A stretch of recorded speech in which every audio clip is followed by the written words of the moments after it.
The gap between Zverev's hold rate on a hard court of 91% and his own of 69%.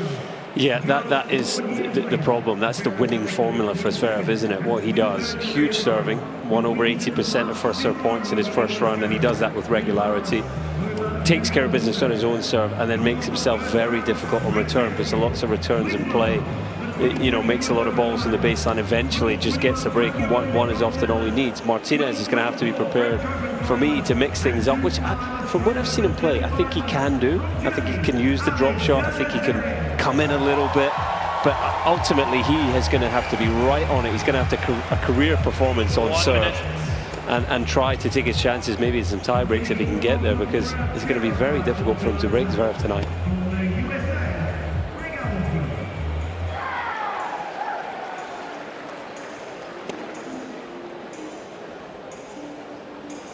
Not long till we're at the end of the warm-up, and not long until the Rod Laver roof is shut. Shot there of Sasha's girlfriend. 30 seconds. Ladies and gentlemen, this match is the best of 5 tiebreak sets. Pedro Martinez won the toss and chose to recede. Sasha with another successful season last year. As for the man that he's playing tonight, Estoril runner-up to her catch was the highlight on the main tour. That coming for Martinez after he had just won the Giron Challenger. He then made that final in Estoril. The only other final he made outside of the win in Santiago in 2022 was Kitzbühel, where he lost to Casper Ruud, who was absolutely red hot. And just to give you a sort of sense of Martinez's slide down the rankings after not being able to defend his title in Santiago 2022, he had 20 match wins on the ATP Tour, just 4 in 2023. As I said, he salvaged that season after the birth of his son with a couple of challenger titles. Last year, picked it back up again, 18 match wins on the main tour, 6 quarters, 3 semis. And that final, of course, appearance in Estoril, coupled with some really good, solid performances at the Challengers with a couple of titles and a couple of finals. So good for him. His only win coming at Estoril against a top 10er, against Casper Ruud. He's 1-9 overall. Perhaps more worrying for him, he's just got 2 wins out of 17 against players ranked 11 and down to 20. This is not an easy surface for him to beat the elite on. His best ever win coming against Lehečka last year in Basel. Lehečka, who'd had a lot of back problems, had just made the final of Antwerp, was maybe just a little bit fatigued.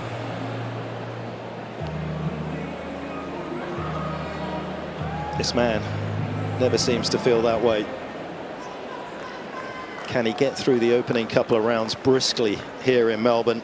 Straight sets against Lucas Pouille in the opening round. Alexander Zverev to serve. Ready? Play.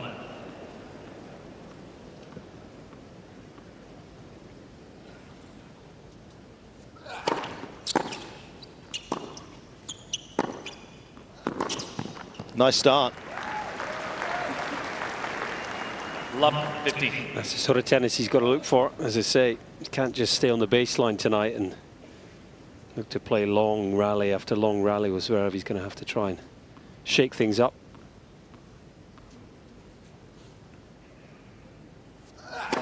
Out.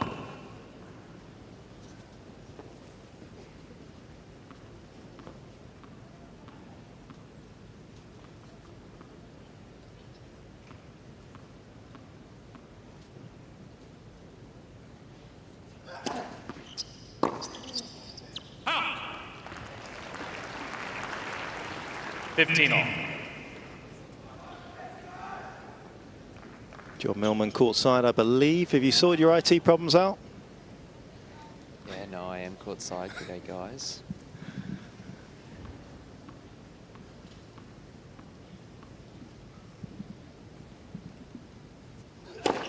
One thing, John, that Sasha doesn't need to sort out is his first serve percentage, regularly at 70% plus. He's got a great serve, having served him so many times before. So hard to read.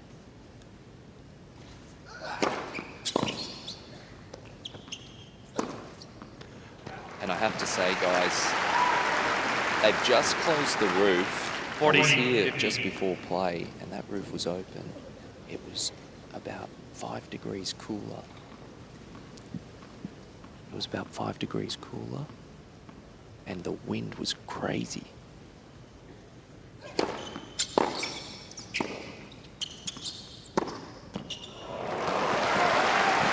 Yeah, so it was about 5 degrees cooler, and the wind was really up 40, and 30. about. So these conditions have changed so much since that roof closed.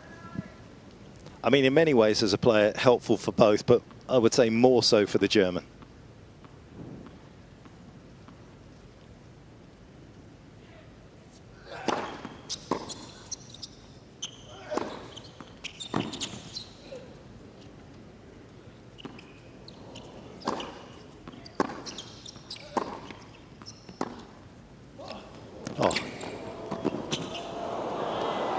Oh, Pedro's come to play. Well, he opened his box of tricks there. Deuce. Lovely to see from Martinez. And it was nonchalant with the finish, wasn't it? Right on the baseline. But yeah, going back to the roof, you know, talking about him wanting to shake things up, a bit of wind would help his cause in that regard. If Zverev gets into a good rhythm, it's going to make life even tougher for the Spaniard.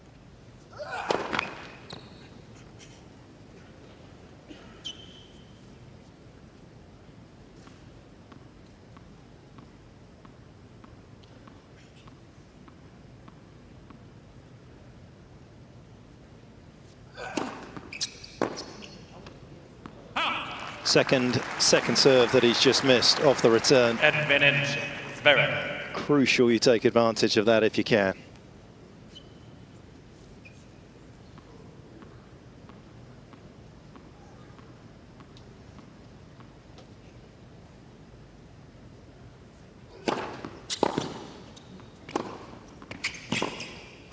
Game, Zverev. Not easy to solve the serving gremlins that Sasha has as he wraps up the opening game. Of course, First back game. in 2019, he was sitting around sort of 9 aces a match and almost 6 double faults. But last year, pretty clean year for Sasha in that regard. About 9 aces and just the 2 doubles. It's whatever problems he's had, he's over it, isn't he, Colin?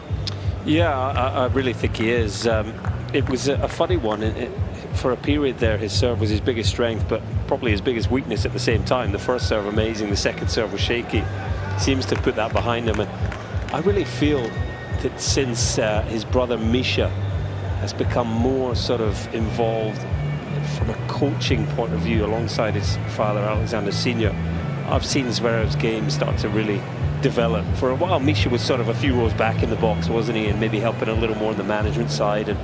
But I see improvements in the serve. I see him coming in more. Pedro I see him Martinez looking to be more to proactive serve. with his forehand. There's Misha.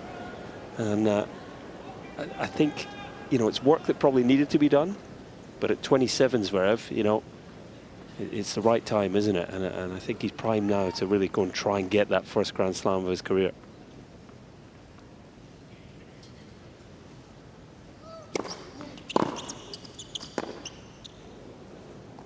Let's dig in a little bit to the racket change. Of course, he was using the Pro Stock version of the 2019 Gravity Pro Head TGT. He's now using the Gravity Tour 100. I believe the specs are exactly the same, but one of the big difference here is the beam width. The initial racket he was using at the back end of last year is a pretty thin 20 mils. This one is a slightly more beefed up version.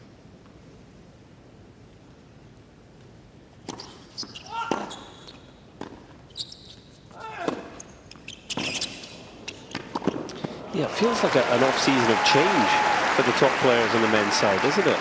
Alcaraz adding 5 grams to his racket in the throw, and it's a little surprising because Zverev had a good 2024, back to 2 in the world, but these guys are always looking for ways to get better. Yeah, we often talk about the weight of the racket. Zverev did make a couple of changes as well to put more weight at the top of the racket. It's about a 360 gram swing weight.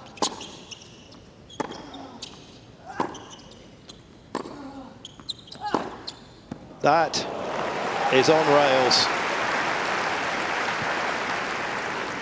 Love 40.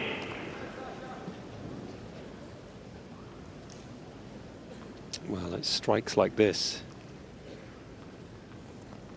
that Zverev can bring to the court, and maybe that he's looking for more of with the beefed up racket.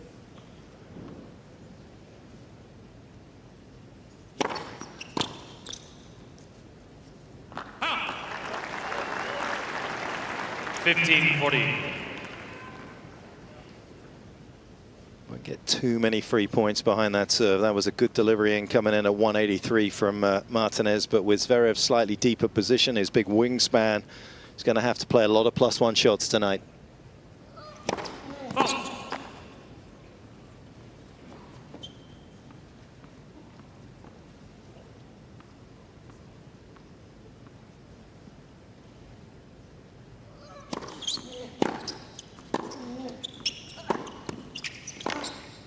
That's a quick start. John, what's your take on the racket?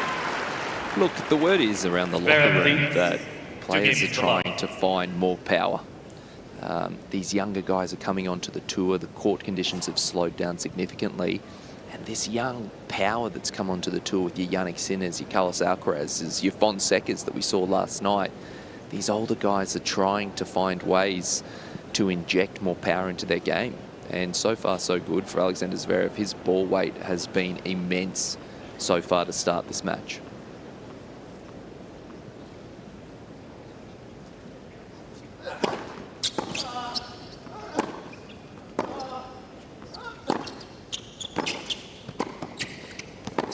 So I'm led to believe that they actually did go pretty granular with the whole change as well, with Misha back in Monaco, and they got the Hawkeye or court or data court out and just made sure that the numbers that he was able to produce with the new frame were substantially higher.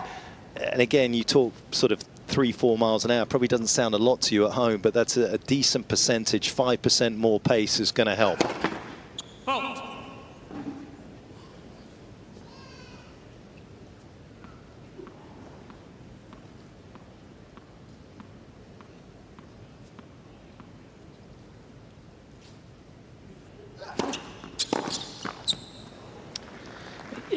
And that's something that in tennis, I actually think as a sport, we're a little bit behind in that regard when it comes to equipment and actually using data.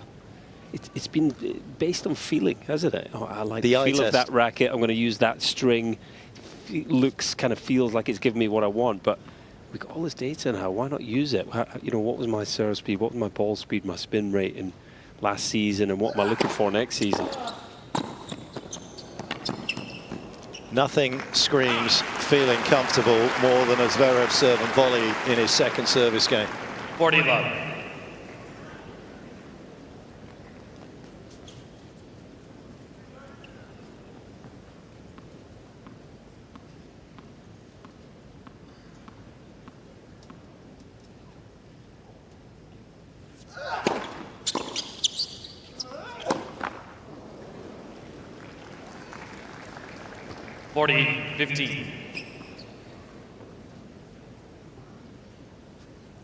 His brother on the right, dad on the left.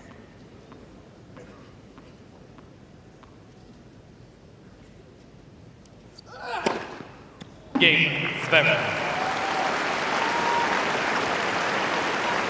Clean start, looking good. Zverev leads 3 games to love. Just wanting something brought over to him. I think this might actually be his little diabetes 1 bag that is getting brought out here, of course. Something that he has to monitor throughout the course of a match and his day. It's been a pretty remarkable effort from him, Colin, that he's been able to become such an elite athlete with this situation that he has to, as I say, manage. Yeah, I can still remember when he was sort of, how long ago would it be? I want to say 3 years? Yeah, I was going to say maybe 3-4 years when he's looking in the bag and people thought, what's he doing? Has he got a phone? Is he communicating? And it's obviously the device to check the blood sugar levels, and he's had to manage it his whole life. It's incredible. And something that doesn't get spoken about a lot. There's a lot of charitable work for diabetes around the world as well, so credit to Alexander for that. Time.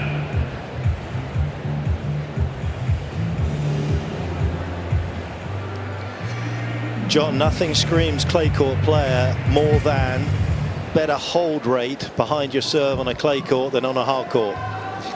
Yeah, not serve +1 on the clay, that's for sure. And this is what this is the dilemma he faces, because the way he wins his points is by structuring them, grinding out, you know, 1, 2, 3, 4, 5 ball rallies. But Zverev's got that sheer power on the hard courts, and this surface allows him to do so much more than it does Pedro. Yeah, 69% hold rate on a hard court, 75 when he gets on the clay. Nearly every other player is the other way round, including Rafa.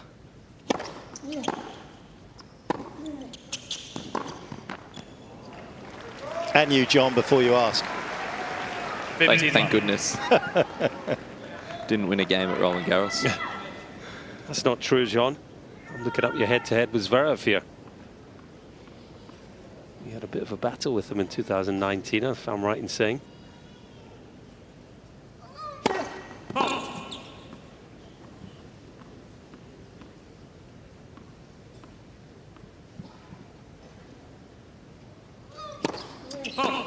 No, I did.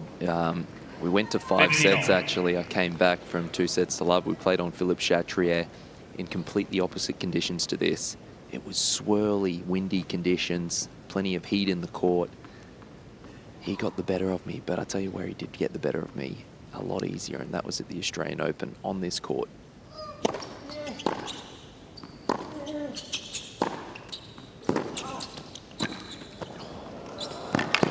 That is so neat. It is something they've worked on, apart from the extra pace, the consistent extra pace off the ground coming forward. 15-30. And what I'll say, when I played Alexander Zverev on Rod Laver Arena, it was the end he is at now that I found him extremely difficult to deal with. The court actually slopes, so Alexander Zverev is higher right now than Pedro Martinez.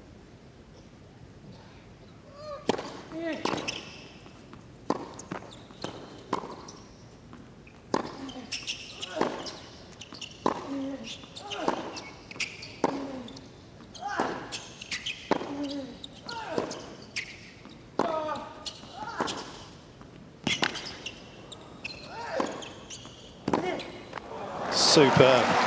Relentless from Zverev. 15-40. You can see what you mean there, John. Just a slight camber in the court, isn't there? I guess maybe to help anytime there's moisture on it or whatever it might be. But he's really dominating from this end tonight as well.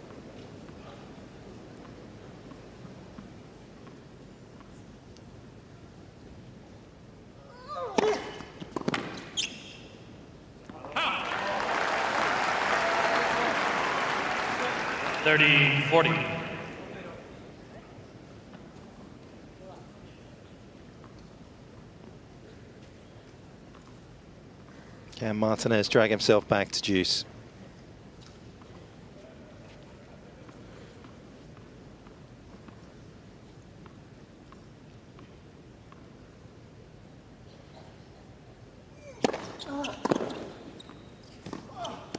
Perfect.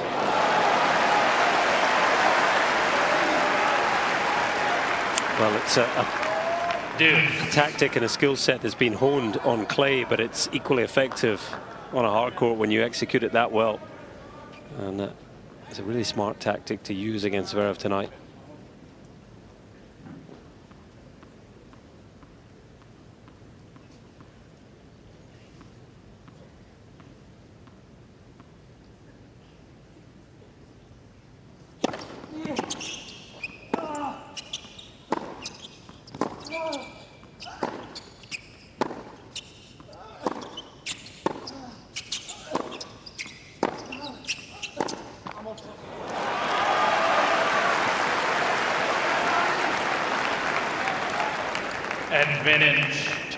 His coach, Argentinian coach, looking after Martinez, has done for a while. Hopefully he'll stay here for the entirety of the match. There was one opening round match in Estoril where he got up in the opening set and vanished.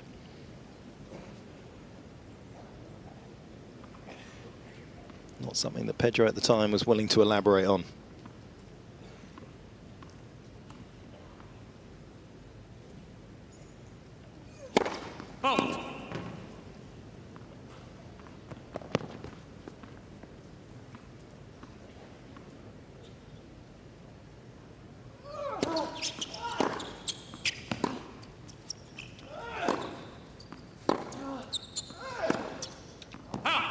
Game Martinez.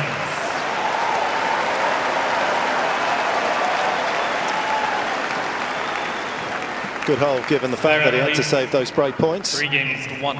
Bit of a settler. There's David Ferrer, Spanish Davis Cup captain.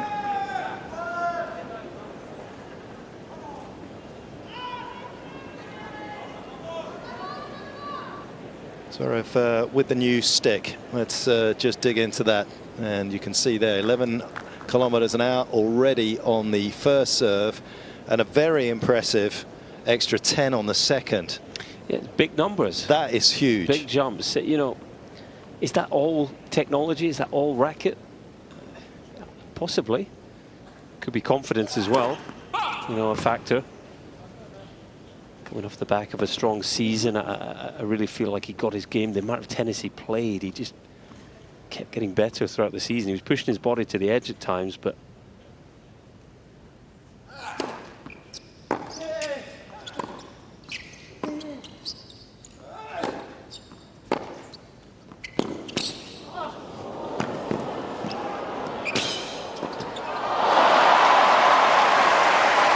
great exchange.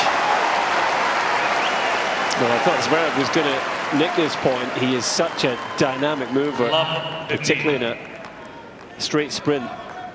But when he got to this backhand, Zverev, this one coming here, just didn't do much with it. Left it hanging a little. Good little fake from Martinez, though. He's got his dancing shoes on. Just going back to those serve speeds, with you know, let's call it a combination of the racket doing most of it, bit of confidence. They are significant jumps in the numbers. Let's first serve.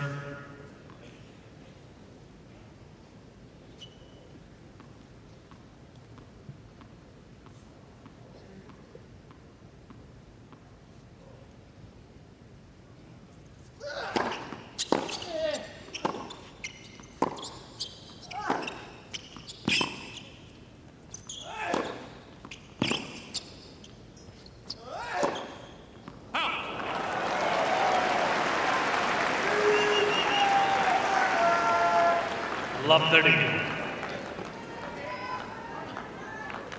Martinez with some great length there. Just didn't get anything short of a length to work on. Zverev, some good work from the German to get his forehand into play in the backhand corner. Couldn't capitalize on it.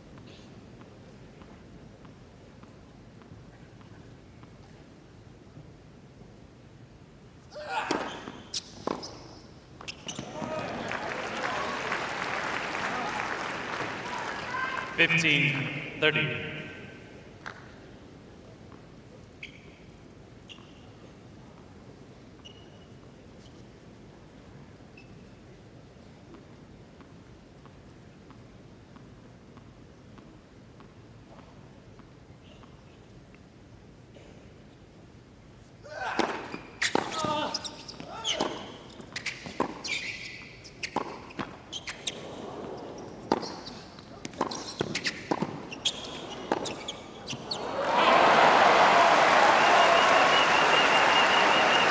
This is really good from Martinez. 15. He's come out with a plan here to go after it. For me, he's approaching this match in the right way, and could you see he's really rushing Zverev for time. He's getting him off balance. He's got himself a couple of break-back points here.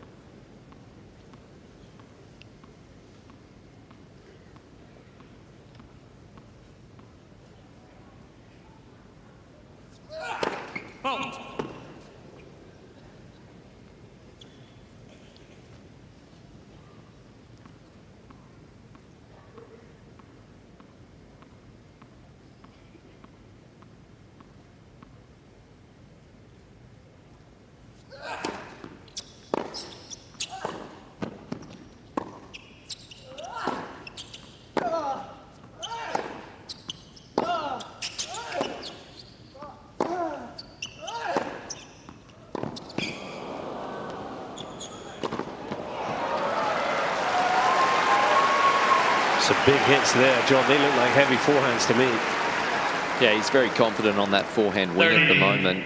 40. There was a change-up ball that Pedro Martinez did mid-rally there where he tried to loop up to the Zverev backhand, and Zverev was so proactive on that side. It's so hard to beat him with height there.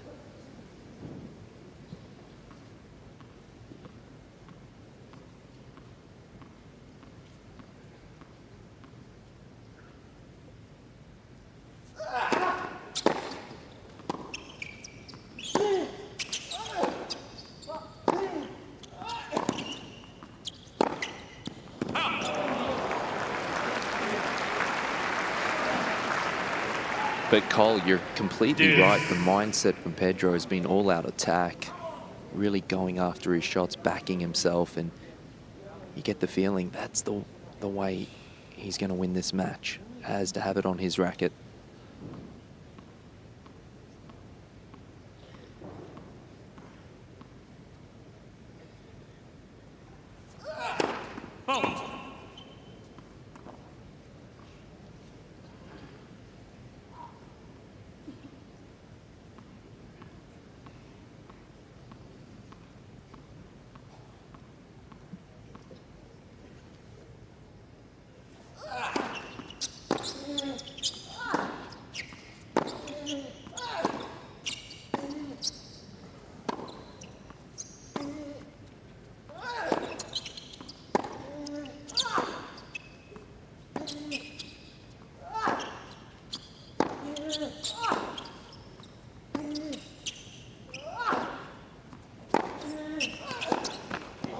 Rattling through the repertoire of shots is Martinez.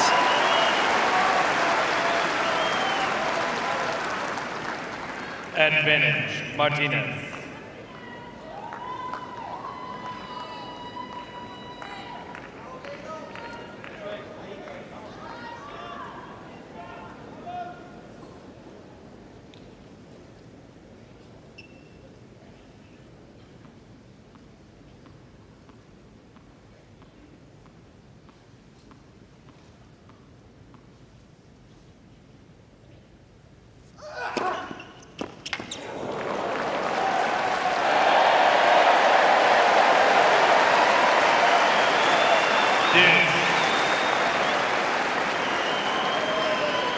You don't sit in those seats if you can't catch. It's made his night, that, isn't it? Pure joy written on his face.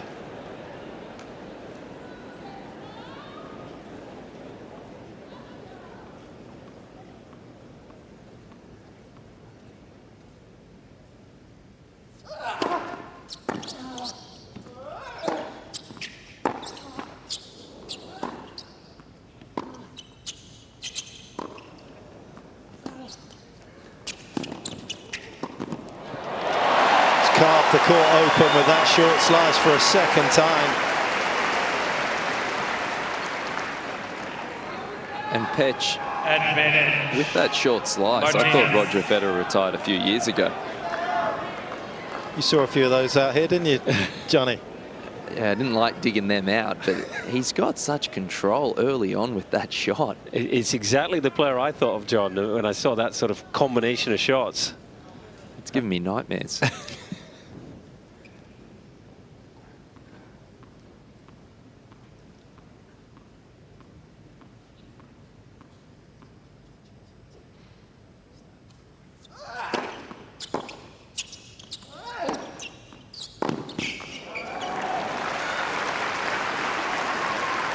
Quick serve +1 for Zverev. Talking of quick, look at this. We've been talking about the massive uptick on his serve with the new racket, the wider beam. Look at that. No, he's confident on the forehand. And for me, he's worked on it. That's what I talked about. Misha, his brother, getting more involved in the coaching side. I felt the tail end of last year, Paris-Bercy, that he won. I mean, I'm not sure that's all hard work, though, is it? I mean, that has to be the racket giving him something. The racket's helping, yeah, absolutely. It's in the mix. I felt he took it to... I've never seen him actually in Paris on the indoor courts there, how big he was hitting the forehand and how committed he was to doing it. You know, it wasn't just on occasion, it was consistently, and it's even more so here. This guy's beefed up his game.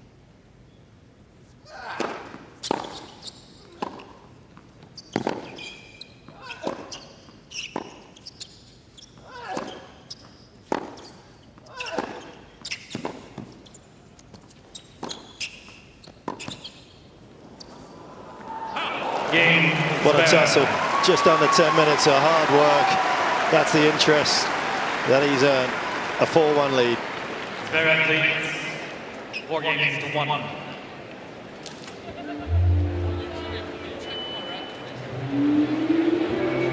Just going back to that graphic, you know, an 11 km/h increase in the 2024 Australian Open to today in terms of the average forehand speed, but the spin rate also up.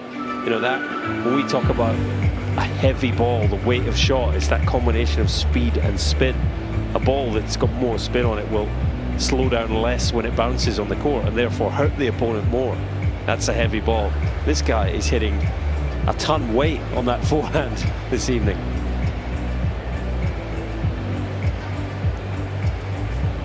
And Cole, it also gives you more control. People might think it's a bit counterintuitive. You might think that if you hit it a bit softer, you have more control, but actually you don't. It's the reverse. Using that spin to cover the ball, he actually has greater control.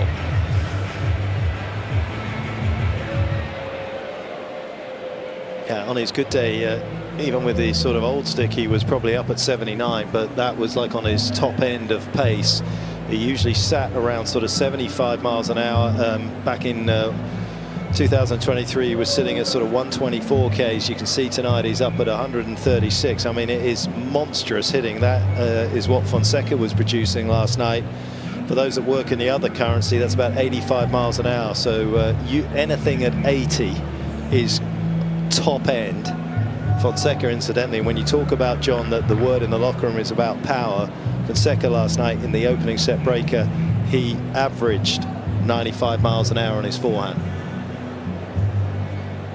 You wouldn't be working with us if you had 95 on your forehand, would you? No. You'd be back home, feet up, smoking the cigar. That is just crushing it.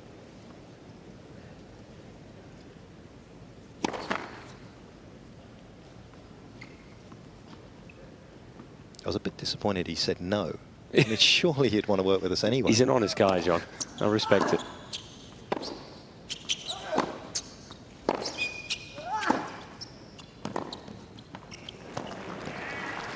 Yeah, sorry guys, but I'd be playing golf, I'd be sipping margaritas, have my dog V with me, and yeah, I wouldn't be here, but I'd be watching it from a giant screen TV, I tell you that much. Sounds pretty good to me. Yeah, we like authentic here, John.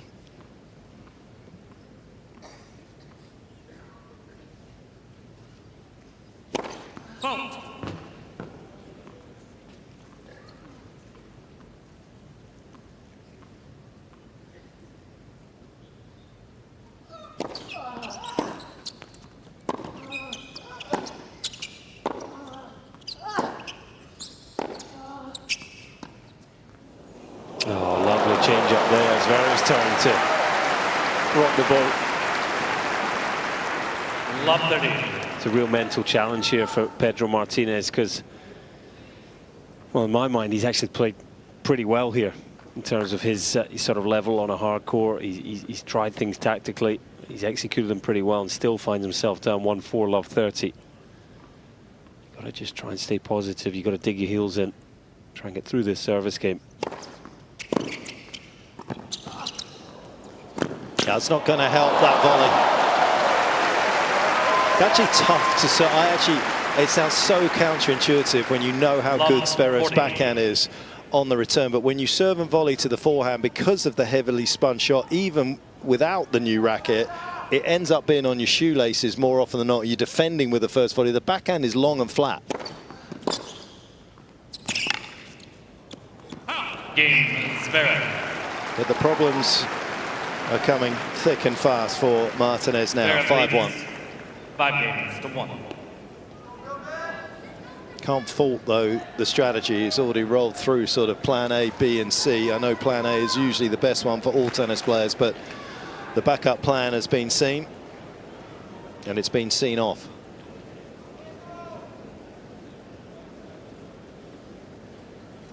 Club de Tennis Alzira is where he grew up playing his tennis. Martinez, just south of Valencia.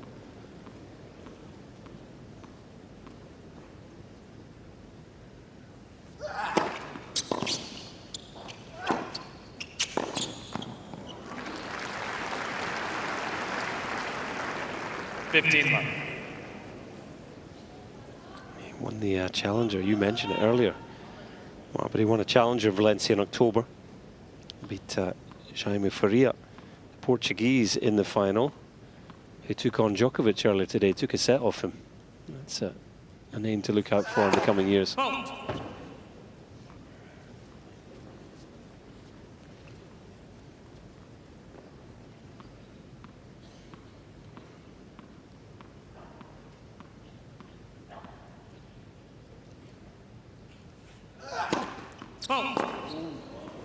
Yeah, delighted for Jaime that he's making his name for his tennis on the court today rather than the racket throw that he had in the doubles a couple of years ago.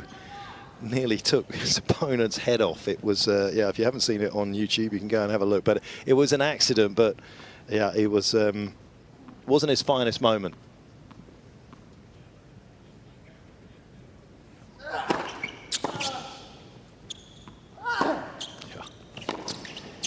It's like a nightmare, isn't it? It's like, which side do you go? And that's the thing about the best players. They don't have any safe zones.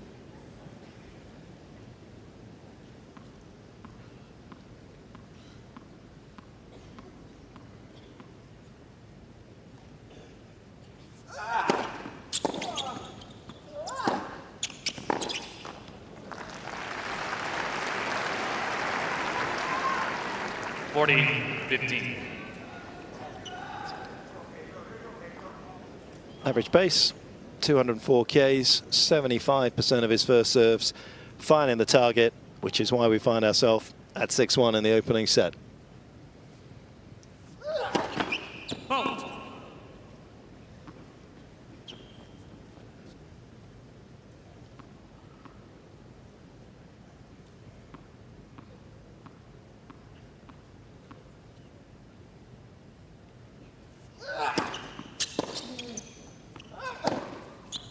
Game and first Right set. cue. Zverev, 6-1. New balls, lead. Bit of a tussle in the middle of it, but for the most part, the second seed just simply too good.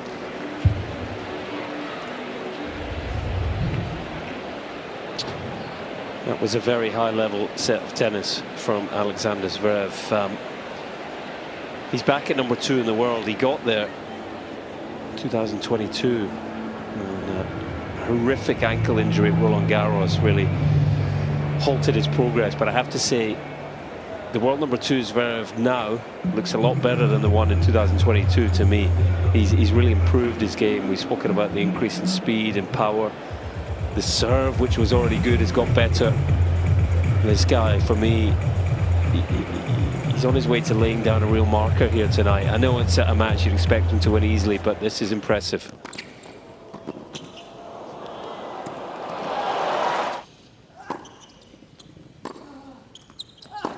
John, whack your coaching hat on.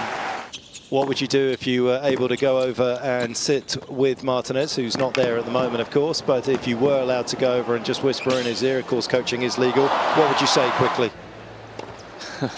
I don't think there's any quick answer because he's serving at a pretty high percentage of first serves, 65%. I think he really does need to, I know his natural return position is quite deep in the court, but I think he needs to try to throw the rhythm off Zverev just a little bit, try to give him a couple of different looks, because if Zverev keeps serving at 73%, he's going to find it really hard to get any inroads in this match.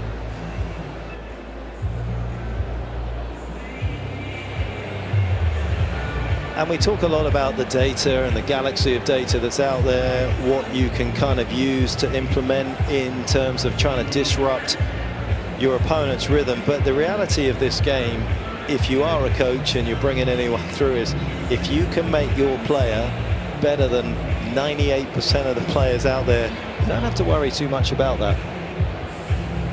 And sometimes I think in the current game and the current world we live in, that gets a little bit lost. Yeah, he's got one of the toughest tasks too. You have to remember, does Pedro Martinez. Alexander Zverev is, as you rightly said, #2 in the world off the back of a lot of match wins. He is battle fit right now. He's definitely hitting the ball bigger. You can see that. It was remarkable how much confidence he's striking that forehand with. You know, in yesteryear, it was that forehand side that could get a bit decelerating, and that second serve, well, both of them, I've been looking at the service speeds on second serves and consistently up around that 170 km/h mark. And if we flash back to 3 or 4 years ago where he was really battling with that second serve, it was that one he was trying to spin in at about 140 km/h. Well, he's now tossing it up and really going after it. Makes it incredibly difficult to make any inroads because he lands a big first serve, and if he misses it, which he's rarely doing, he's backing it up with a 170 km/h bullet. It's good to see Jez Green back just after Wimbledon last year. Jez went back to train with him. He's there on the left with the glasses on his head. Obviously had about a sort of 7-year stretch with Zverev, but they reunited. He spent a lot of time with him right now, and they're in a good place together. Yeah, I completely agree. Great to see Jez back, and just while we've got a bit of time with Martinez off the court, I just wonder you guys' opinions. I mean, for me, I'm really impressed with the work that Zverev has done on his game, the improvement that he's made. What I like is that we're seeing it here in the second round. You know, it'd be easy for him to come out with the sort of old Zverev and make balls and get through this match, and you know, maybe even reasonably comfortably. But for me, the difference between him winning a slam and not is, yes, these improvements, but it's when it comes down to the big moments, comes down to the crunch. How is he going to play? You know, I look back as recently as the Tour finals last year against Fritz, the final set tiebreak.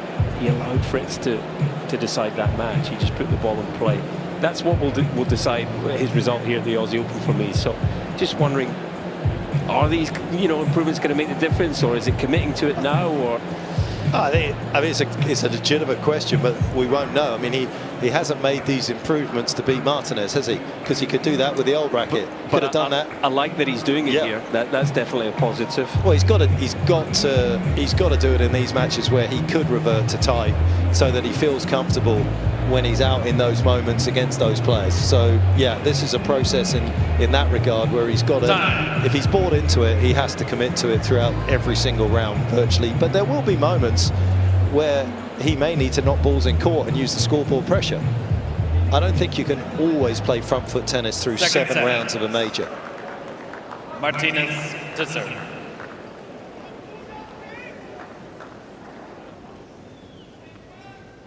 Refreshed, Martinez, little reset. What can he do? Led for serve.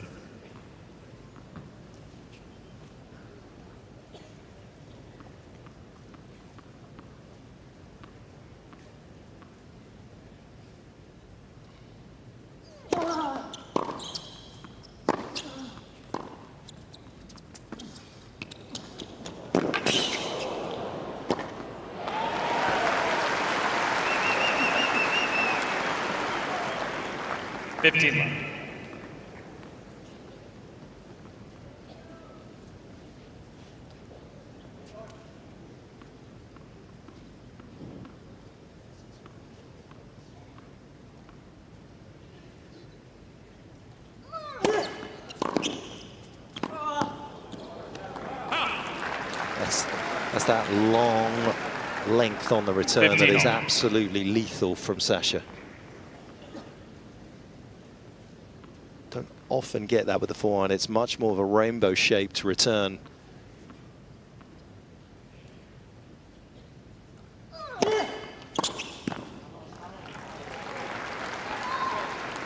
(30-15).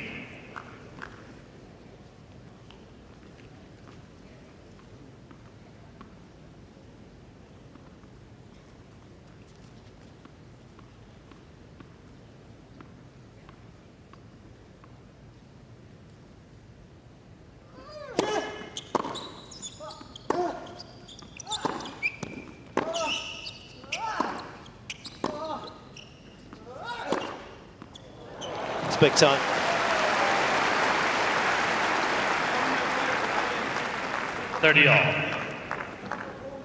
And he has the luxury of the lead and also the significant pace differential. 6 Ks off the backhand and 12 off the forehand. That 136 number has stayed sustained throughout the course of this match.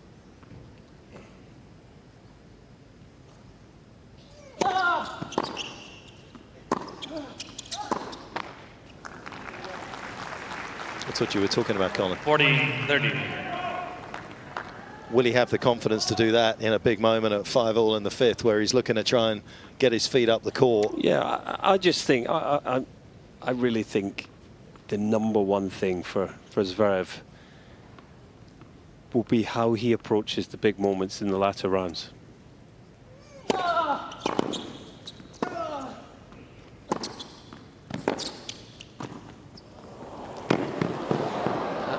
And I completely understand, you know, your point. Sometimes you have to defend, sometimes you have to sort of dig the trenches and make, but, you know, the racket change, the hard work with Jez Green, you know, that will be relevant, but, you know, hitting the forehand more, etc., etc. I just feel it'll all go out the window if in the big moments he just starts pushing the ball in the court. But I'm actually quite excited to see him doing it here in the second round. It just feels like a real fresh impetus to his career.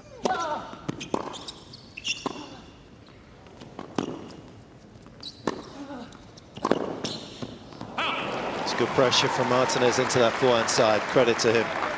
Advantage, Martinez.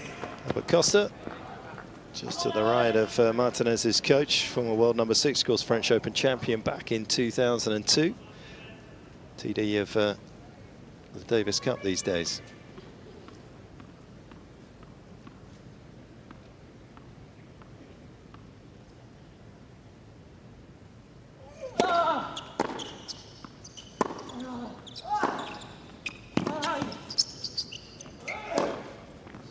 Cain, Martinez. Crowd have been very vocal tonight. They were for First Jody game, Burridge against Coco second Gauff set. as Coco goes through to the 3rd round, and they're also supporting Martinez in his efforts against Sasha. Quick pop quiz for you guys. Here we go. He finished last year at world #2. Tsitsipas back in 2021 was 5 matches away. They were pretty tough 5 matches, to be fair, at the Tour Finals from finishing world #1. And if Steph had done that, he would have been the first man to have finished year-end world #1 without winning a major since.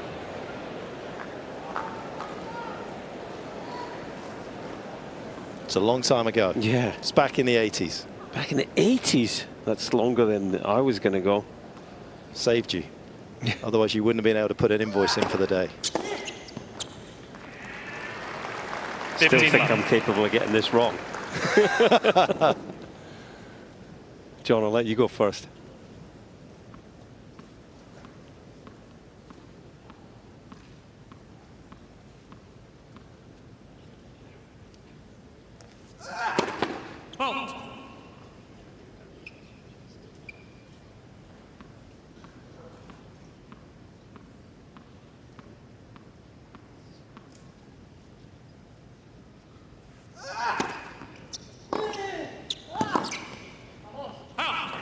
No, I'm battling here, Cole. You know, the first thought that 15 jumped to my mind was Marcelo Rios, but 80s, no idea. Same for me. I had Rios in mind. I was only born in '89, Petch, so bear with me.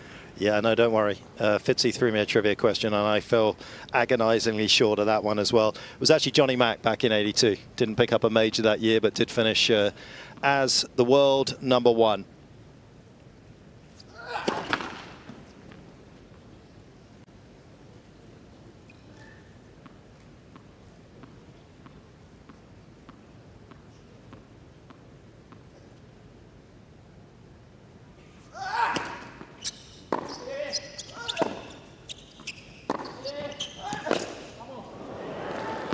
Which is the way it should be. You win majors, it should be at the top of the tree. 30. This is a potential opening here for Martinez at the start of the second. Once again, the pressure through the forehand side of the German.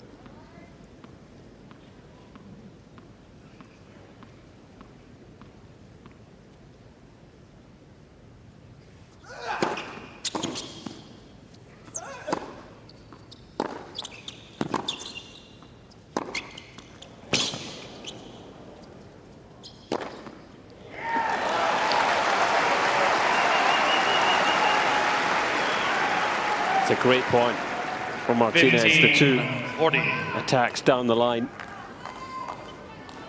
It's almost unplayable when you execute that well. See if Zverev can dig himself out of another hole, though.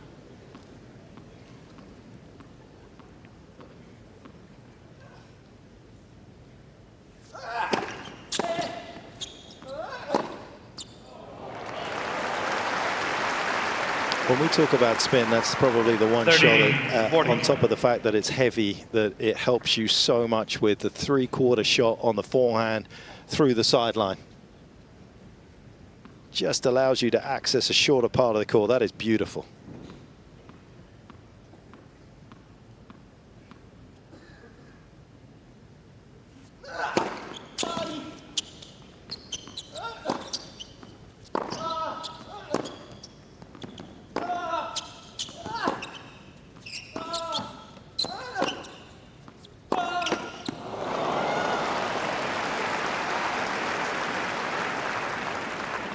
Done so well to neutralize the point as well. That was a missed opportunity there.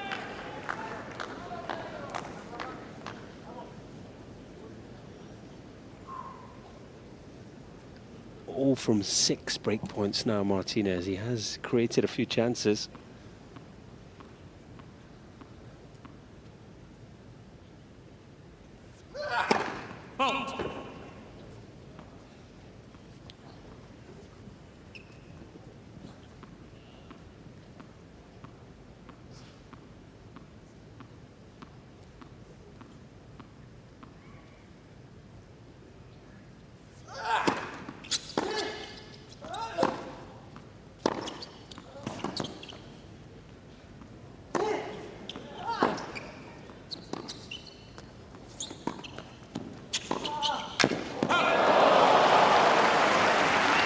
Sure.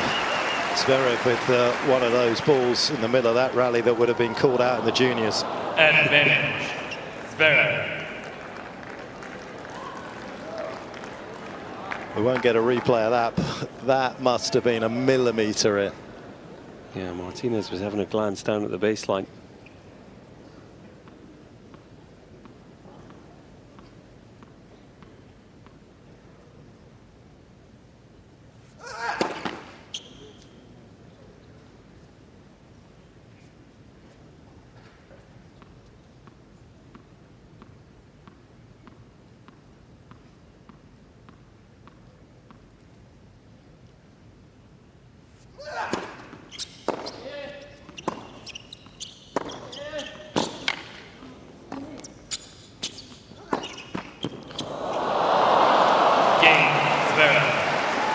Lucky and great. It is an irresistible combination. 1 game on. And to be honest, 2 points in a row where he was very fortunate. The defensive backhand that caught the back edge of the line. Nobody is that good. And this is the follow-up. Yeah, Martinez right about now thinking this just isn't going to be my night. He's throwing everything at it, and even luck going against him now. He is doing a much better job of finding his way to better court positions, so that's been noticeable in this set. Gets sucked back deep behind the baseline, but the first thought after he hits the ball is to get his court position right, so to get him tucked up back on top of that baseline.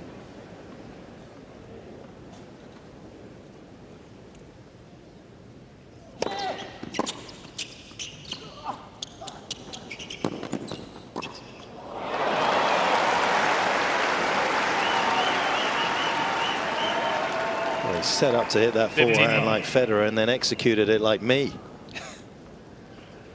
He had so much time, almost too much time. I'm not sure if he just wasn't looking at Martinez and not the ball.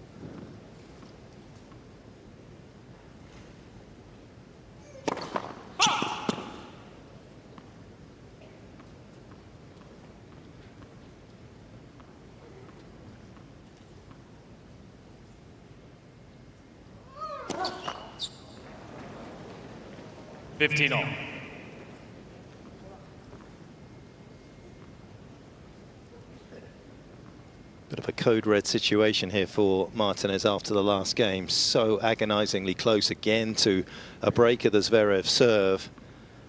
And so often that prompts the elite players into a response.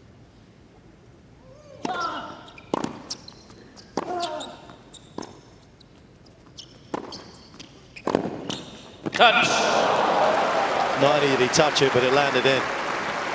World-class pass. Yeah, and a sharp call from Greg Allensworth of the chair. Credit where it's due.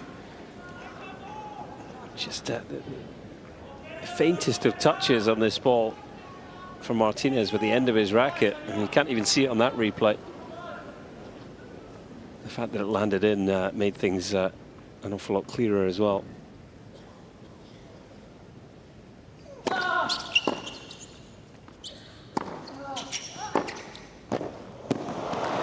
He's in Flinders Street hitting passing shots. 2 in a row. But he generates so much speed so easily that, you know, he can afford to be very deep in the court and still, you know, hurt players approaching the net. 2 brilliant passes the last 2 points.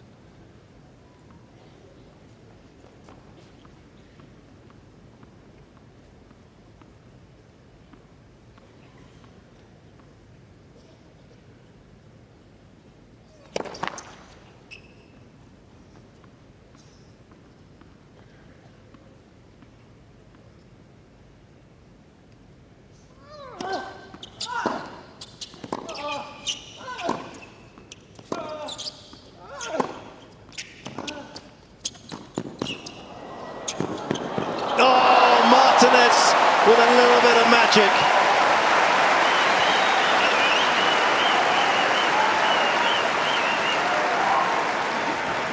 That was brilliant.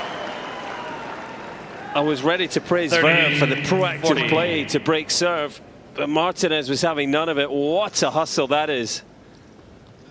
And acknowledged by Zverev.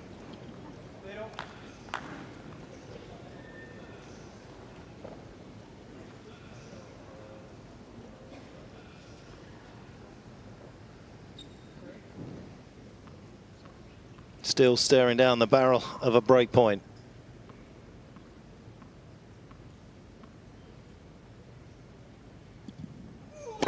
Let's first serve.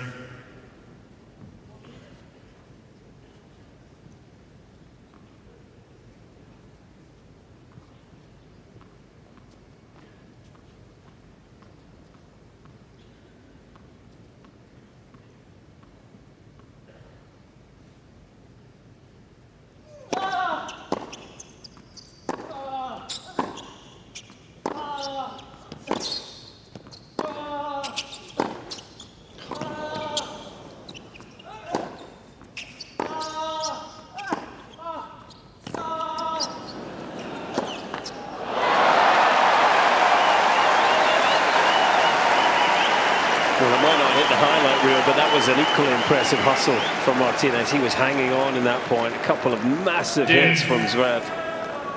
And he just kept getting the ball back in play. It's a good effort to work his way back to juice here.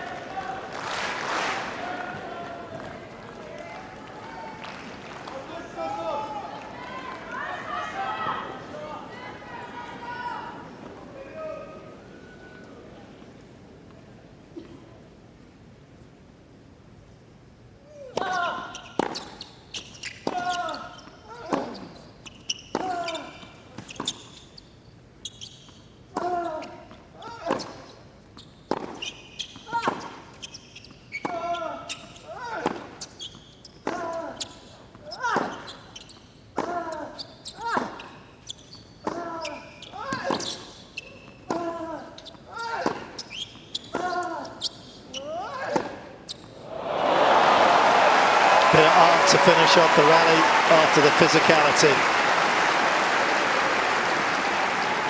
Brutal stuff. Yeah, just straight back to work, Zverev, and this time able to finish the job. Just look at the ball speeds here. 157, it comes back. 164, can't touch that one.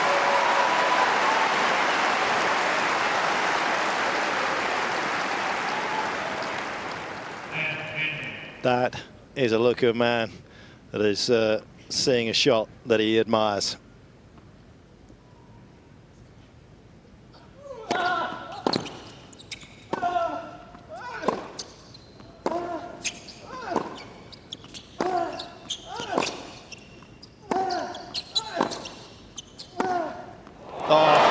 Right back at you. Crowd loving this. Dude. Come on, guys, this is great. The gloves are off here. Just slugging at each other from the baseline. Have to love the effort. Has to be that good for Martinez.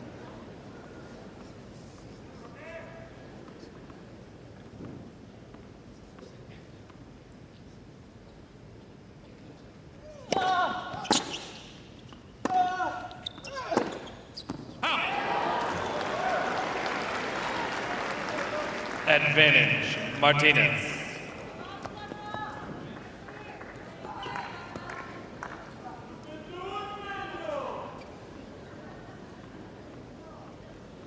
Wasn't long after it left the strings that he knew it wasn't going to hit its target.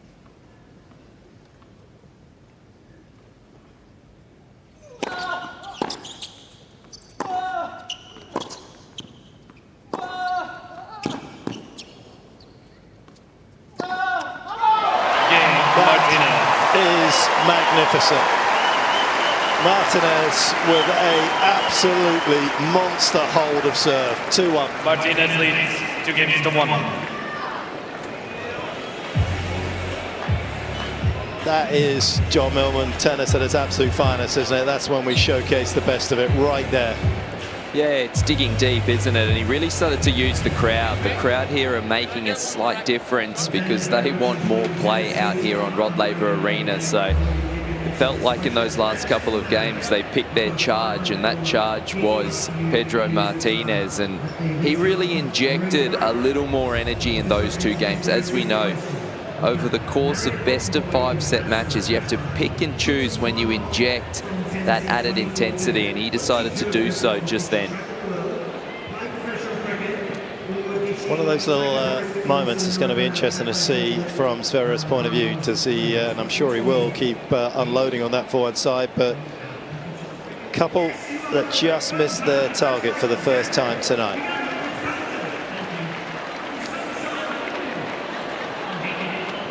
Time. Everybody quite happy for the sit down, the change events, just to take a breather after that. An exhale game if you're a Pedro Martinez fan. Having not been able just to break through in Zverev's opening service game of this second set, was in real danger of dropping behind by the break. Salvaged the situation.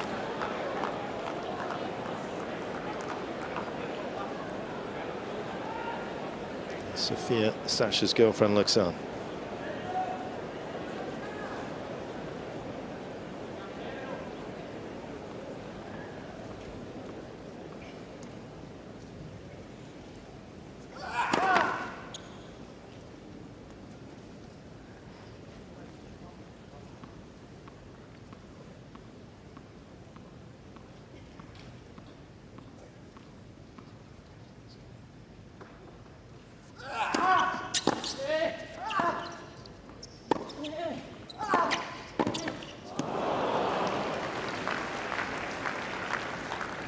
Love.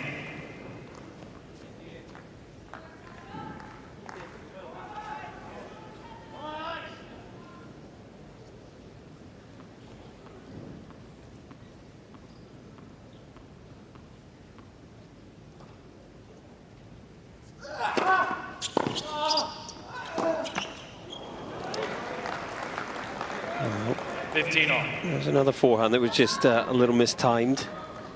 Tame into the net.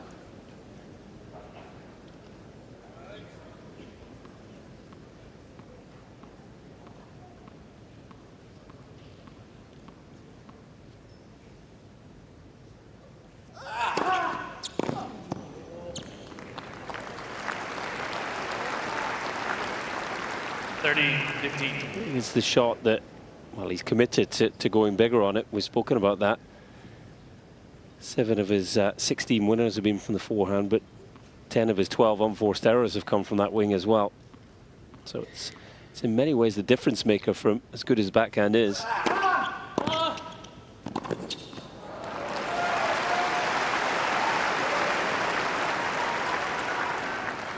40-15.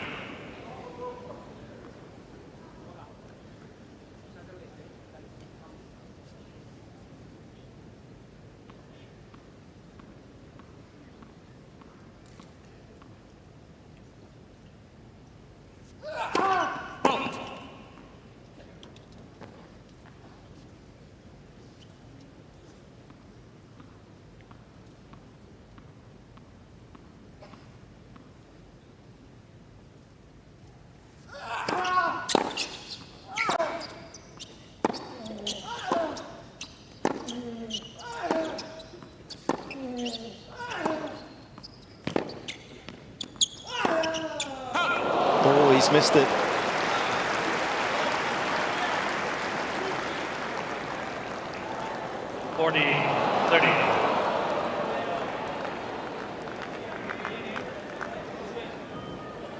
Couldn't resist going for something special there. He wanted to paint the line. He didn't miss by much.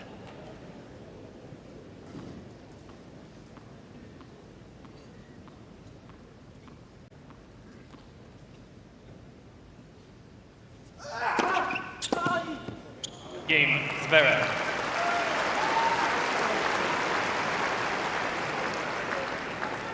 Two games on. Working man's hold once again for Sasha.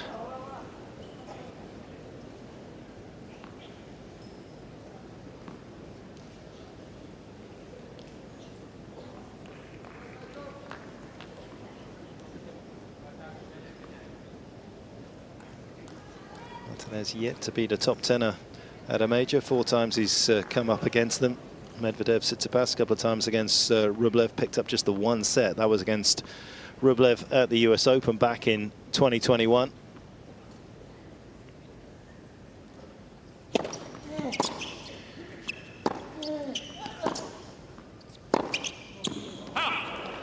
But he shouldn't be too downbeat about that particular stat. Sasha was 0 for 11 against top tenors at the start of his career at Grand Slam level. Actually one of the wildest stats really for Sasha when you actually look at his kind of record, which has improved obviously since he beat Alcaraz at Roland Garros in 2022. Not just his first top 10 win at a major, but his first top 5. Now sits at 4-16. Wins against Sinner at the US Open. Alcaraz again at the Aussie Open and Casper Ruud at Roland Garros. But his record in best of 3, you explain this, John Millman, against top tenors. 50 wins, 51 losses, almost equal.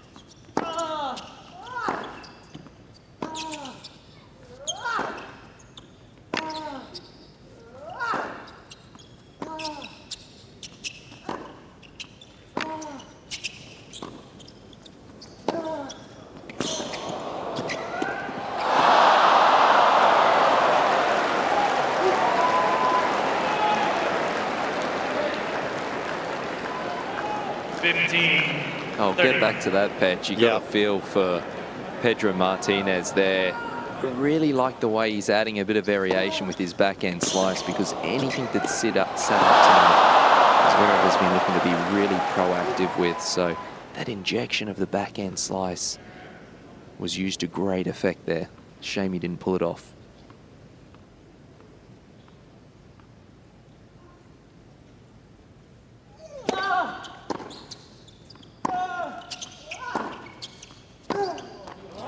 That was a beautiful return from Sasha. 15-40. Frustration for Martinez that the overhead in the previous point looking costly. He's working so hard to stay in this. It just feels like he might be hanging by a thread here.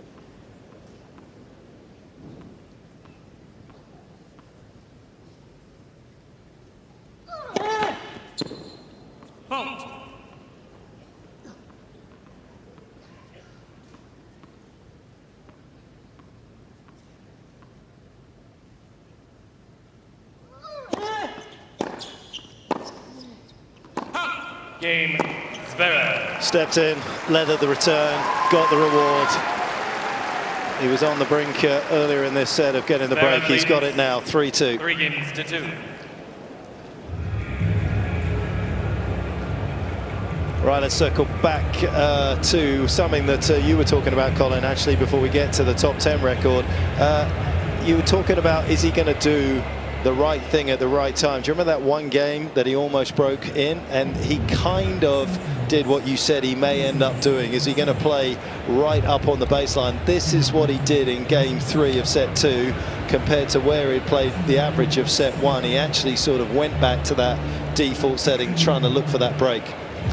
Yeah, and you know, let's recognize Martinez sort of played almost like a career game on serve to hold, didn't he? He really went after it, maybe pushed Zverev back a few times. But yeah, this is the key for me, you know, in the key moments in this tournament. Is he going to sustain that sort of attack-minded court position? Is he going to keep the ball speeds up? Is he going to be prepared to follow short balls to the net?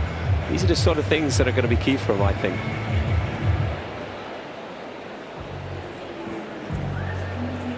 Sasha with the break. And John, you had a bit of time to think about Sasha's record against top tenors. Why over the shorter version is it so much more successful than over the best of 5?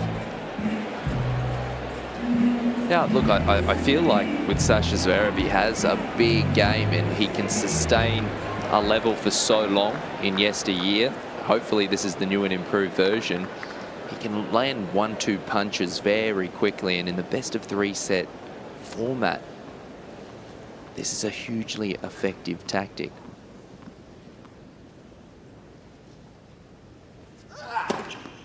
I look back to a couple of best of 5 set matches in recent years where he's got off to an absolute flyer start and hasn't been able to sustain that level when it goes the distance.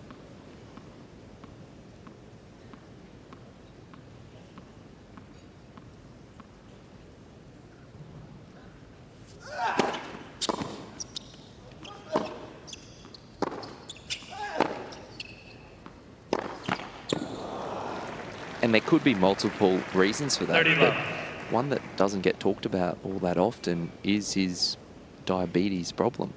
He's a diabetic. I imagine the longer the matches go, the harder it is to sustain those insulin levels.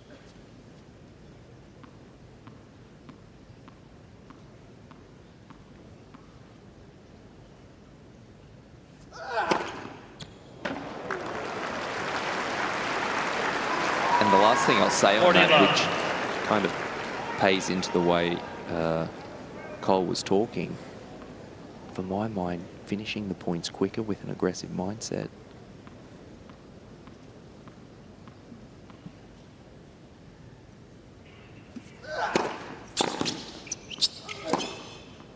Gives Sasha Zverev the greatest chance to have success at Grand Slam level over the best of 5 set format against the top players in the world.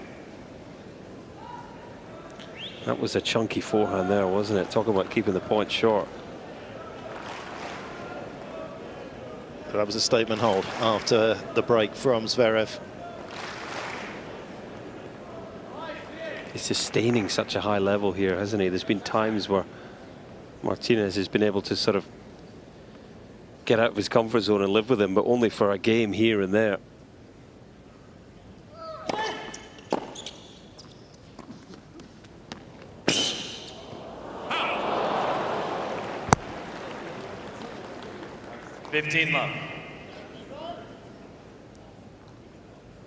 All players are pretty much understudies to perfection, even Zverev on a night like this.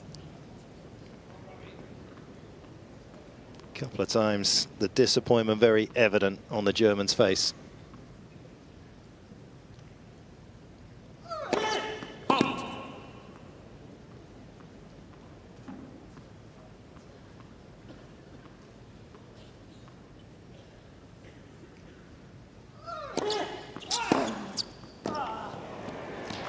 again, we talk a lot about height in men's tennis, about the serve, but it obviously helps you as well on the return. Trying to put that kicker in. Yeah, that was a devastating return. I mean, it's not a great serve. You know, it is a weakness in the Martinez game. You can see the speed just flash up, 135 kilometers an hour. He's 2 from 10 second serve points, 1 in the match. But what a hit from Zverev. It's very mechanical, this service motion, isn't it? Yeah, it's quite muscular. It almost looks like there's a little bit of a sort of hitch in the back. You watch the back elbow.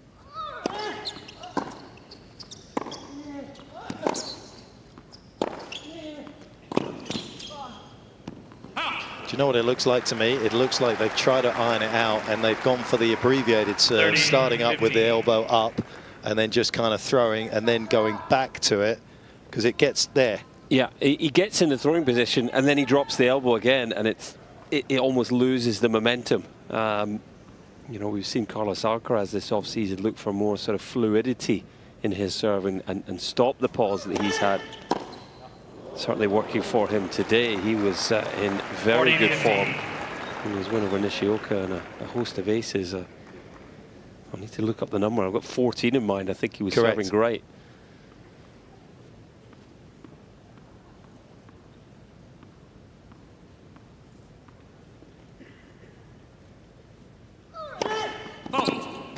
Yeah, when you consider he only served 12, Alcaraz against Berrettini in 2022, the fact that he dropped 14 in today in an 0-1 and 4 win is incredible.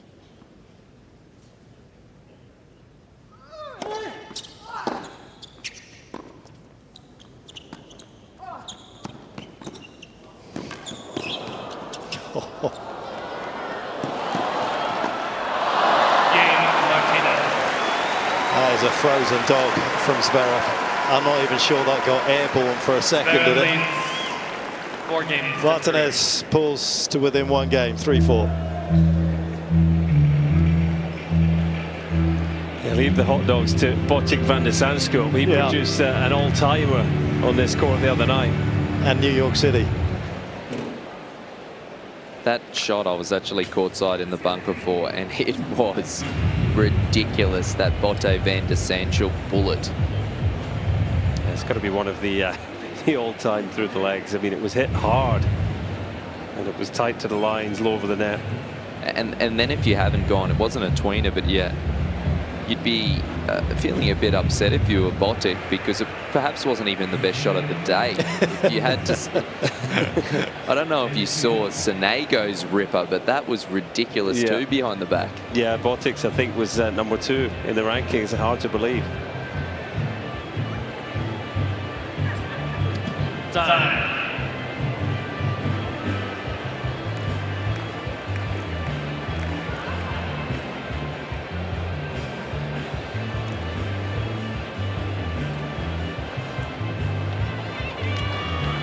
Fair bit of endeavour from Zverev to keep his lead in this second set. It's been an attractive set of tennis between these two.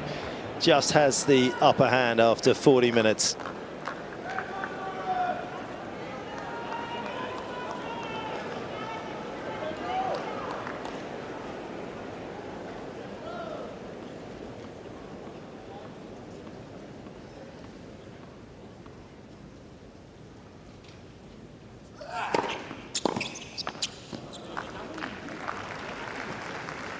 Love.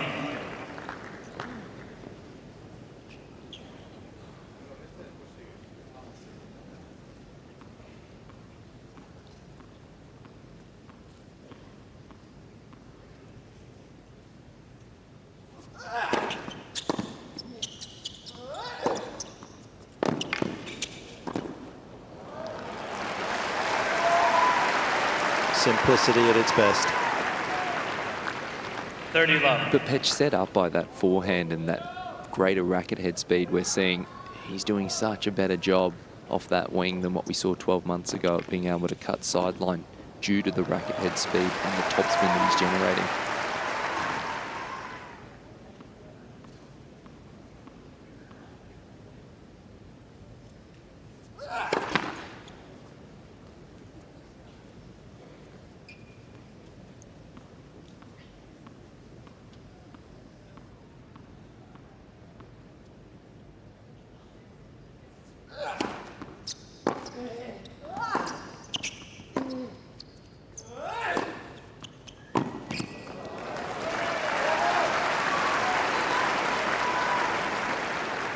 40 love. I've had a conversation about Sasha's sort of hand position on his racket, on his serve and on his forehand. He holds it generally pretty high. You often as a tennis, you can see there, you can see how his little finger is actually up the grip. You tend to like that right at the bottom or even sort of partially off it to keep it loose. And that's what's beautiful about all sports, because there are solutions out there, and it doesn't mean that you have to do it the way that you're told, but obviously the racket and the mindset that he now has generated that greater pace on the forehand. Hasn't moved his hand position.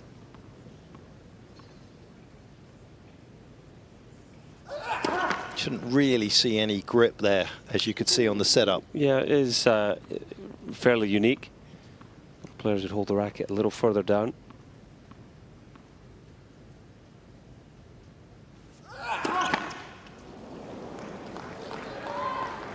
And it was always the question mark that we had about his serve and his forehand at times when the big moments came. When you hold it up, you grip tighter. It's just a fact.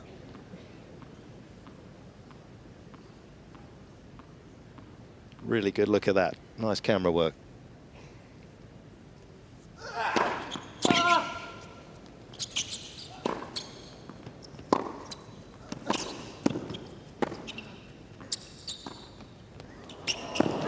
Game, Zverev. Well, that might have just caught a faint thermal to keep it above the net. That was absolutely perfectly judged. Zverev leads 5-3.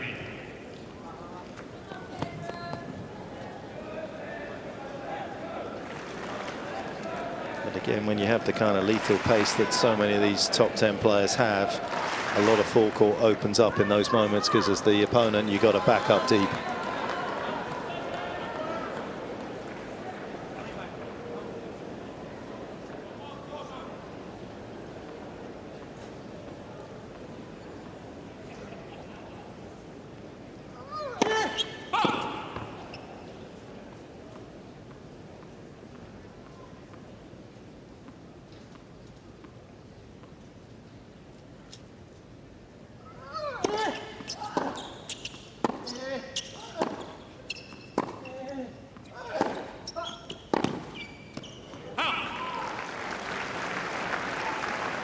Love 15.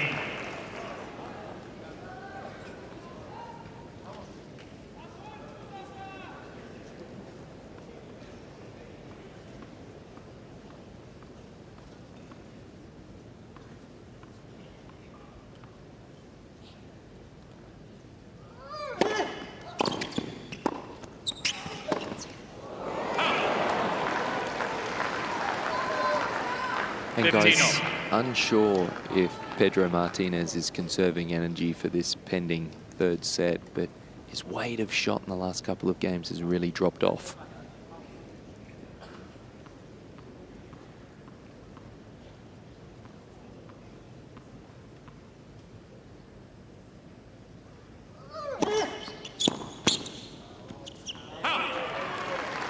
Yeah, he took it to a level that 30-15. probably wouldn't normally produce early in this set, just to stay with Zverev. I think once Zverev got the break, sort of taken the wind out of his sails somewhat.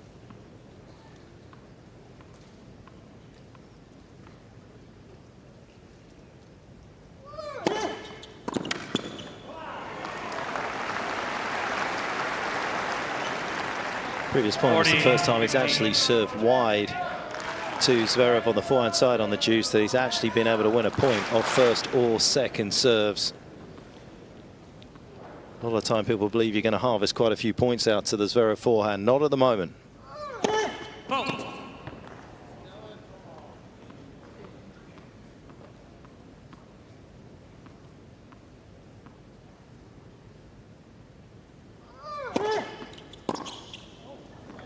Game, Martinez. Well, he can't quite pull up alongside Zverev in this second set, but he has kept himself a part of the conversation. Zverev, though, will serve for a 2-sets-to-love lead.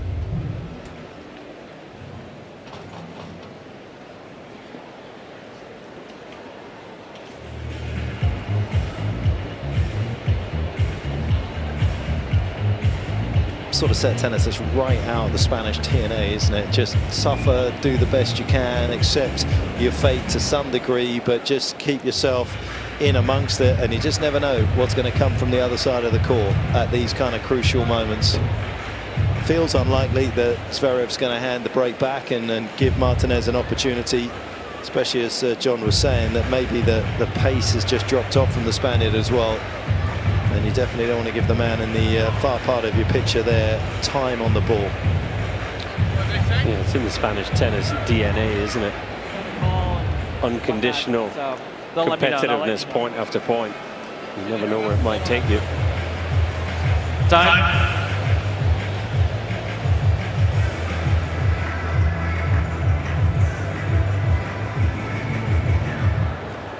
Been elite for so long. He's been one of those sort of rare players that at the age of under 22 has had 3 consecutive year-end top 10ers. Of course 27 now, but back even at under 22 he was an amazing player. Borg, McEnroe, Lendl, Wilander, Becker, Edberg all managed it. Agassi, Sampras, Chang, Hewitt, Roddick, Nadal, Djokovic, Zverev, and of course Alcaraz most recently. And the one thing you'll notice from all of those names, they were all major champions. Is it in Sasha's future? Is it here in Melbourne?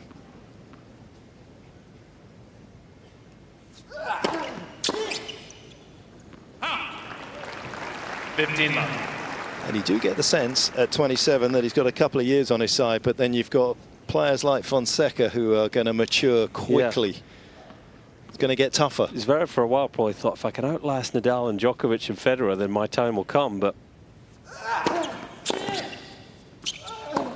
as you say, not only have along come Alcaraz and Sinner, but now another new crop of, well, not just Fonseca, but you know, you think of the Czechs and Mahat, who'll play Djokovic next, Lehečka, Mensik. There's the depth is stronger than ever. I think that's why he's responded this offseason. 30-15. For me, it did feel like he just sort of thought, if I just keep on trucking, my time will come. I'll outlast those guys. And I think now, you know, Alcaraz and Sinner in particular have given him a jolt. They're the guys to beat in the slams in 2025. Zverev has made some changes in that pursuit.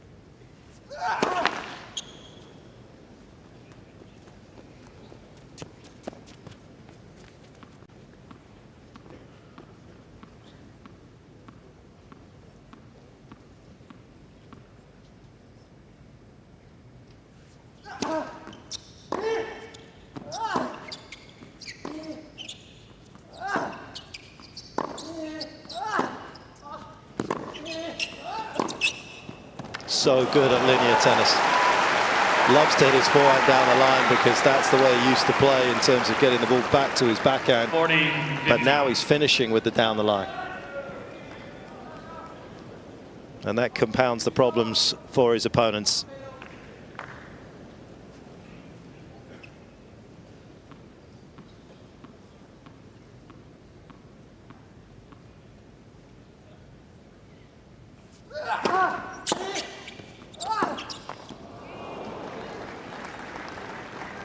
$40-30.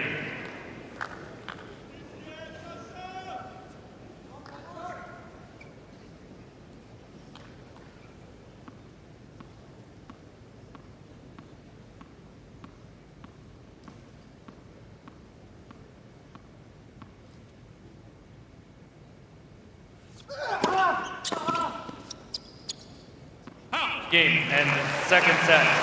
Zverev. 6 games to 4. 200K first serve since the second set for Zverev. Looking comfortable out here on the Rod Laver Arena.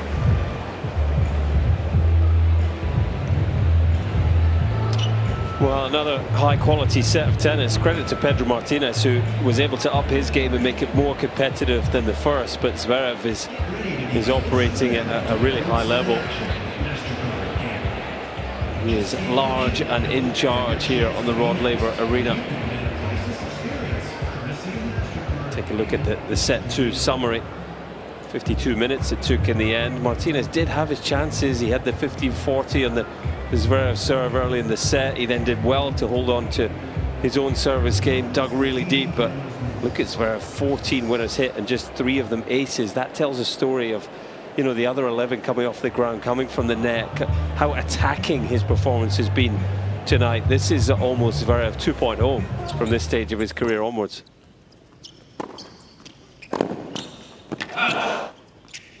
Yeah, that was a game where we saw a couple of those incredible passes from Zverev, but there's the hustle we've seen from Martinez. But he just can't stay with him often enough, especially when Zverev gets himself up on the baseline.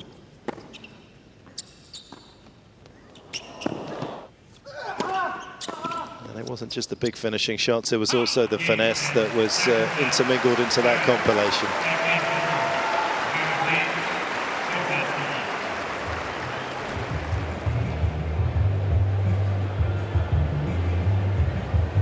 Couple of sets to the good. Hasn't always been plain sailing, of course, from this position for Sasha.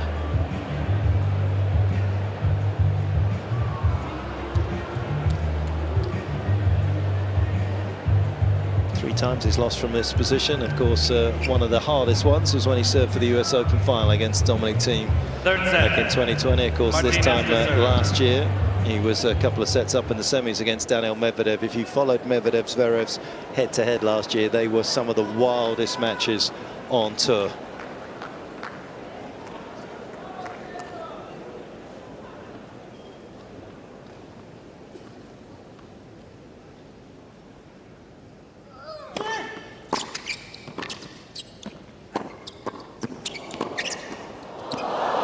And then, of course, Taylor tugged it away from him at the US Open at Wimbledon, sorry, last year on the grass in the round of 16.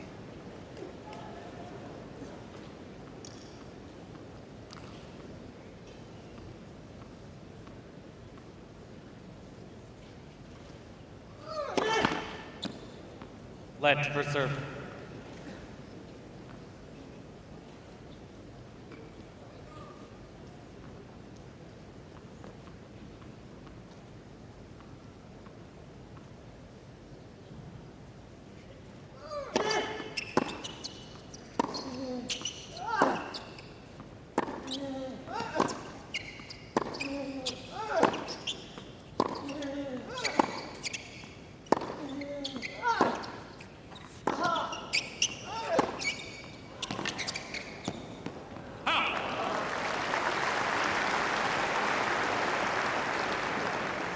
Love 30. Double-hander that was judged to perfection to Martinez's baseline, pushed the Spaniard back as he was trying to be relentlessly on top of the baseline.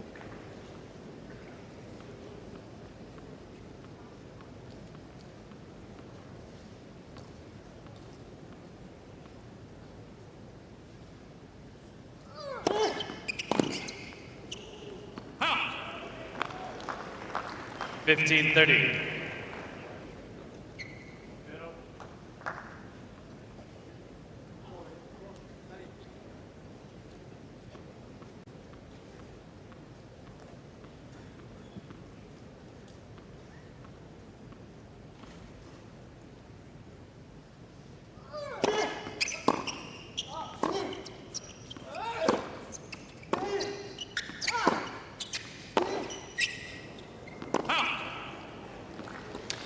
Real opportunity here for Zverev to go and win his second straight 3-set match. Of course, he beat Puig in the first round, 4-4-4.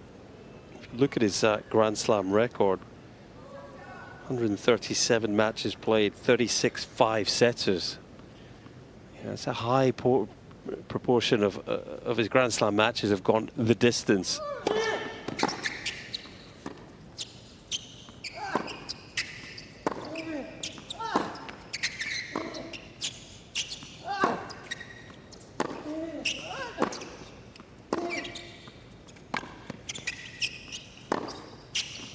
Yeah, there was a wild percentage at the start of his career, wasn't it? That went to the distance, as you say, Colin, as first game, he breaks free at the start of this third set. You guys want another pop quiz? I'm always keen. Is it, John? It'd help if it's a little easier than the last one. I do, as long as I was born. Yeah. As long as you're born. A couple of them, I think, actually, you're not going to have been born for. But can you name the 8 men that have won a slam from 2 sets to love down? We just talked about, obviously, Sasha, unfortunately, coming up short in that US Open final against Dominic Thiem, having led by 2 sets to love. Can you name the other 7? Oh, Jannik Sinner 1-1. Yep. Correct. Please don't tell me you've hit a roadblock already. Tsitsipas was 2 up in the French final. Was there that, you go. Djokovic that year, or was it Correct. Nadal? Djokovic, wasn't it? Yeah, it's amazing. Tsitsipas so close to a slam then, and so far now. Which other players? I want to get the matches. I don't just want to throw names out there. Okay, 2022 here, guys. You can't forget that one.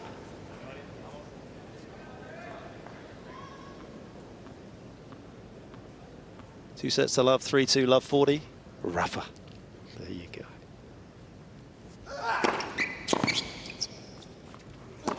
Which felt the most impossible of them all, didn't it, as it was unfolding? 30 love. Obviously, Dominic Thiem. Yeah, we got that one. We got 4 at the French.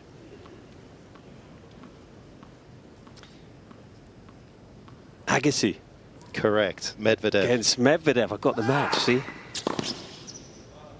You forget some of the little big moments. In that one, Medvedev, after a rain delay, was leading by 2 sets to love. That was Brad Gilbert coming to the rescue there for Andre. He still had to face a break point at 4 all in the 4th set, the American, but came through that. Somebody that was even closer to winning at the French with championship points as Zverev cut through that like a hot knife through butter. 2 love. A couple of Argentinians. Was Coria one of the ones that lost? Was correct. He 2 sets? Yeah. Double G was the winner. Yeah, Gaston Garriot. The hardest one, I think, is Borgs in 74 against Orantes. I think that's if you don't know that one, it's not going to come to you. But obviously, there was the infamous Johnny Mack, Ivan Lendl, 1984.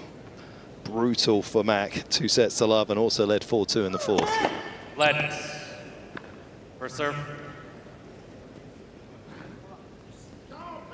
It's best of 5 set tennis. Long may it continue in the slams, in my opinion. It's the ultimate test.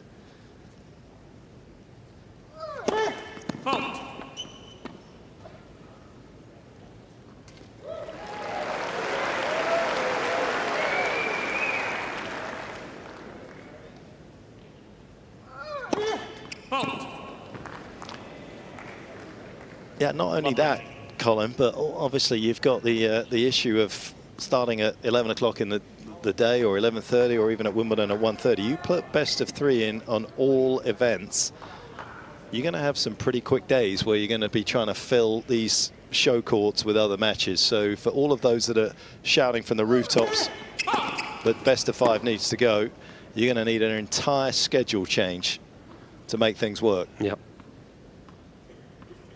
Most people are coming back from work, and that's when they want to watch the tennis on the telly. Second serve has been a real problem for Pedro Martinez tonight.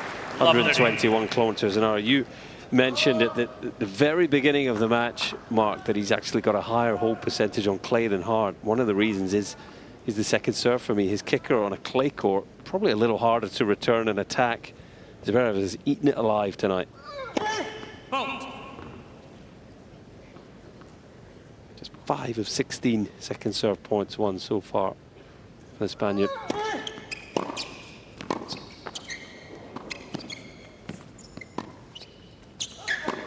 And he did very well to survive that one. It was another return bludgeoned onto his baseline. 15-30.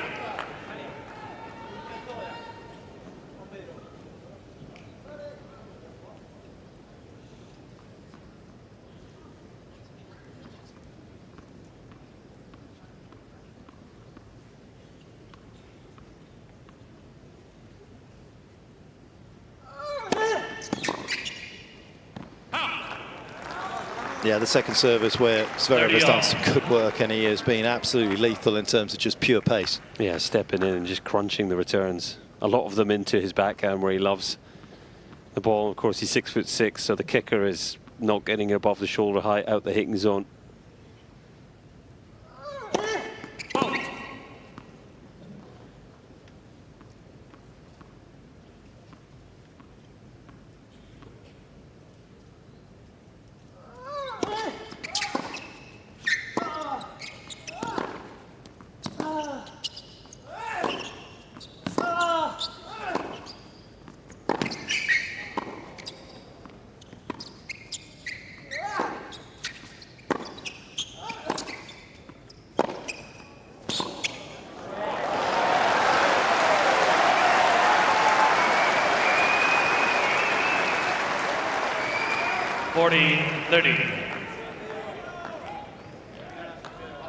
And when you see those kind of numbers and you see the backhand, it just makes total sense why Novak works so hard on having a big second serve through the forehand side of a lot of these sort of players, these taller players, two-handers ripping those kick serves. And suddenly we saw him pumping in serves at 110 on the second serve into the forehand side. Juicing out.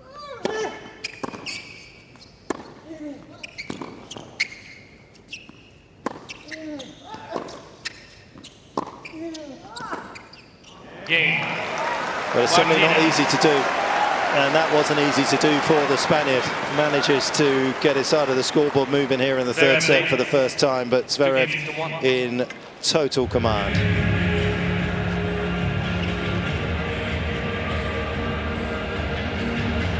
John, you've been away from the game a bit now. Anything you would have liked to have done in your career that perhaps you didn't? Yeah, definitely. I wish I didn't put such an emphasis in my practice sets. For me, throughout my career, I felt as if I needed to win practice sets to feel confident within myself. So I took them very seriously. It was a way for me to build up, you know, that much needed confidence. And I think it hindered my ability to work on areas of my game that needed to be worked on, coming forward, taking balls out of the air. That would have been one of the key takeaways for me. That's interesting, because I tell you, working with Andy Murray at sort of 18, 19, he did not worry about that at all. So I think your hindsight view there is 100% right.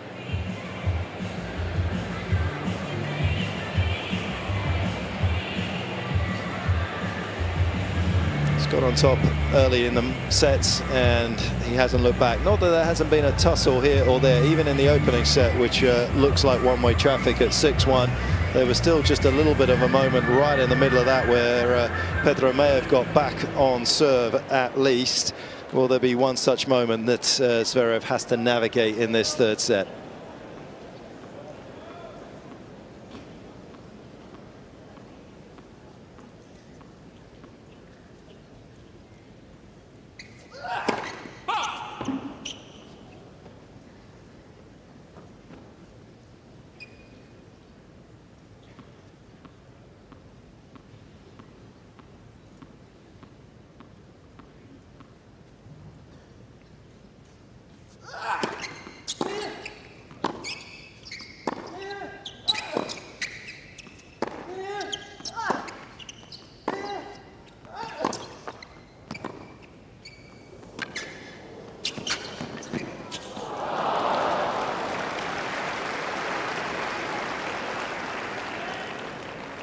It was an interesting choice there for a player, isn't it? You knock it deep on the slice and you're basically just sort of picking your poison there and saying, go on then, try and pass me.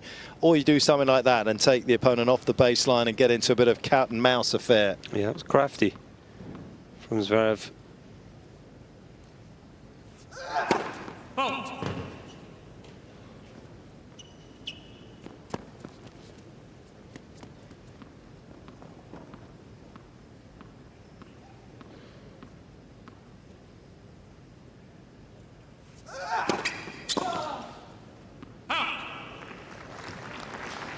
We mentioned that Zverev has had a lot of success attacking the Spaniard's second serve. That's a tough second serve to attack there, isn't it?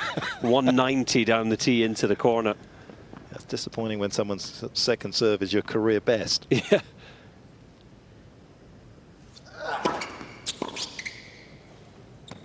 Yeah, Martinez is fastest first serve for the match is 187. And Zverev's just sending down a 192nd. That's such a kick in the guts. It's tough to live with that, isn't it?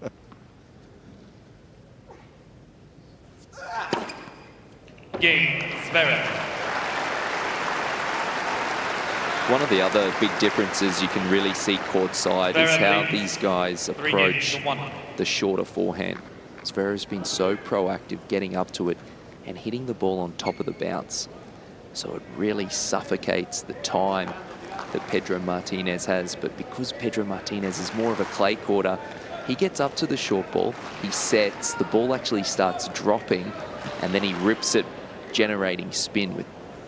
So Zverev has a fraction second longer, and the ball from Pedro Martinez isn't doing as much penetrative damage.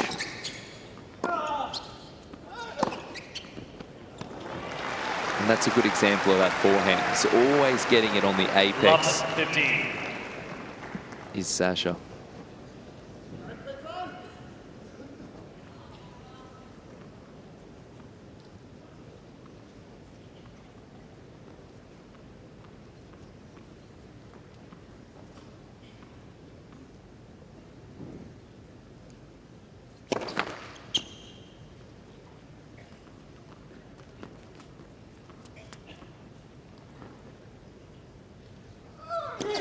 Let's.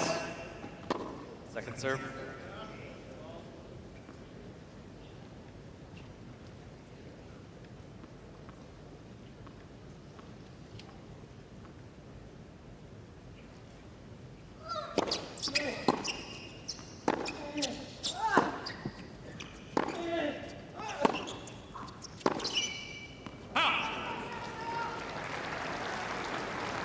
Yeah, and that will feel like a big win for Sasha to see his opponent in that situation, not wanting to drag it cross court into his forehand and trying to slip it fast down the line into the backhand, because that's not the normal pattern against Zverev.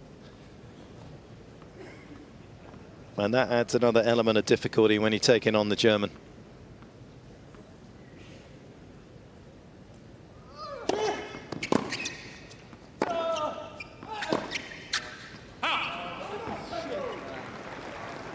$15, 30.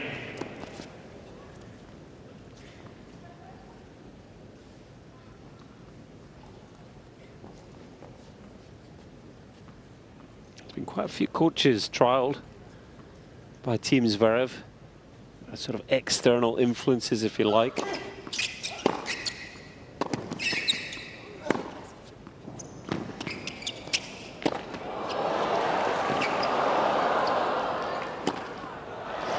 David Ferrer, who's in the box of Martinez tonight, he was part of Team Zverev briefly when Carlos Ferrero came and went.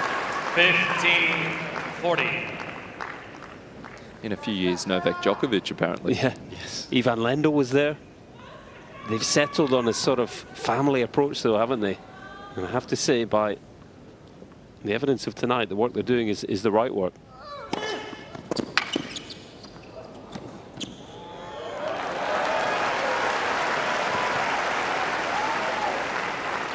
30-40.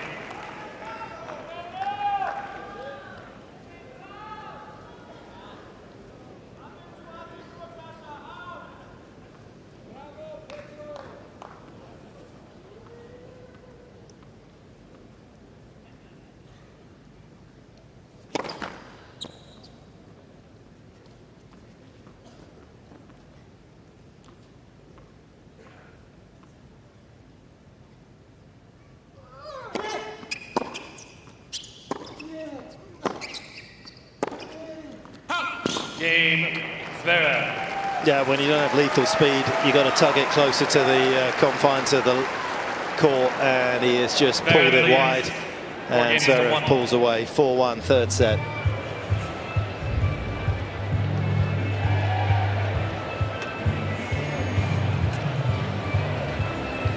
And that, of course, is the scoreboard as well. Once you're chasing it, it's a little harder. You've got to make something happen. This man is feeling very comfortable. He's able to be even more expansive if he decides to be, but he has been pretty much pedal to the metal all the way through here. It's been ruthless. He's putting Pedro Martinez to the sword.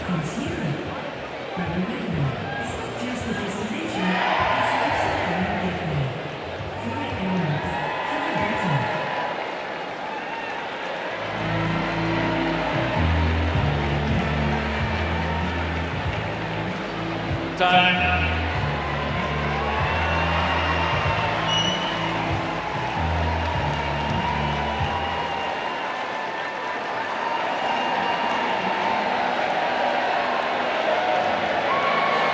Zverev not far from Flinders Street now, just a couple of games away. He can walk back if he decides, or he can take a car, which I'm sure he will. Look at that, Flinders Street lit up with some of the iconic players that are still in the draw, as will Zverev be come Friday. He knows if he was able to see a scoreboard who he's going to play. Jacob Fernley from Scotland has just got through against Artur Kazu. That is a big win for Fernley, up to inside the world's top 80, and how swiftly he's managed to do that. Scots are coming. They are coming. 15 left. Andy Murray just retired. Jacob Fernley picking up the baton. Incredible. Playing at such a high level. Amazing to think that, well, the rise that he's had. But also the Australian Open he's having. He played Nick Kyrgios at John Cain Arena. Got to be one of the most incredible experiences of his life, let alone his tennis career. Then he's played on court 6, which here at Melbourne Park now is what I would call the party court. It's got a bar attached to it. You know, it's raucous, it's loud. He's just beaten Kazo on there. And now he's going to play Zverev. That's has to be a big court. Rod Laver, Margaret Court Arena. It's an incredible journey from Fernley.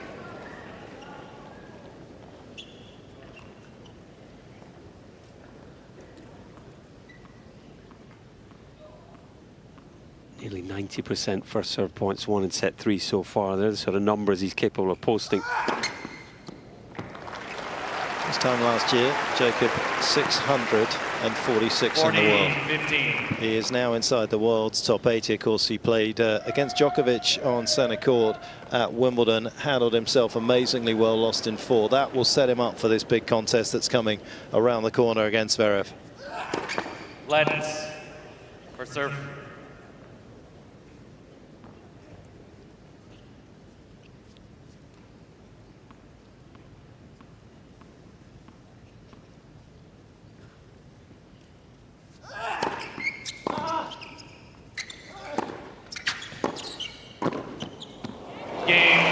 Clinical, classy, and close to victory. Zverev leads 5 games to 1. Must be happy with it as a team with the performance this evening.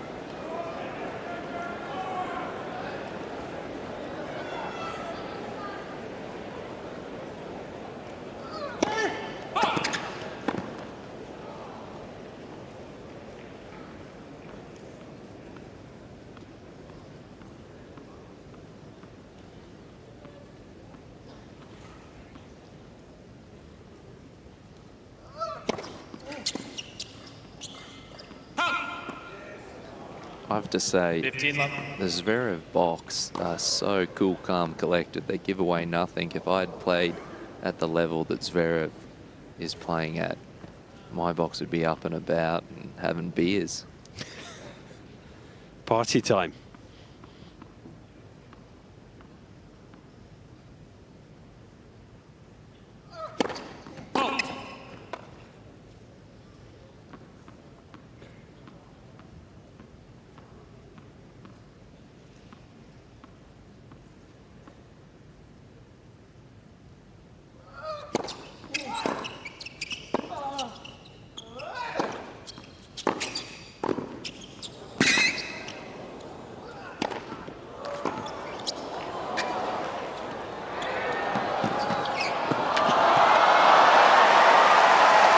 Who knows?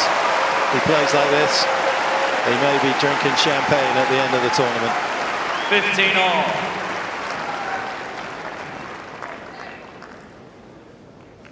15-all. Always felt that he had this point under control. Just smothering the net for the finish.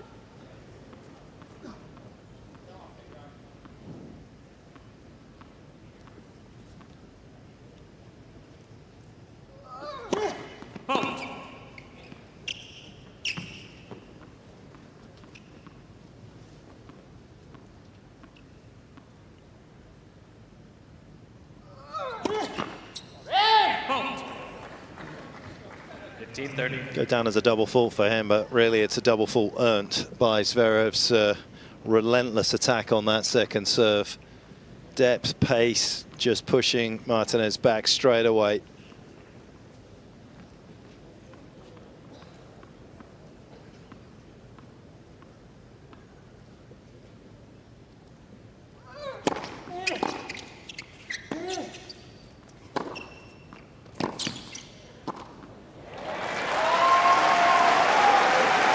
That volley puts them just 1 point away from the handshake moment. 15-40.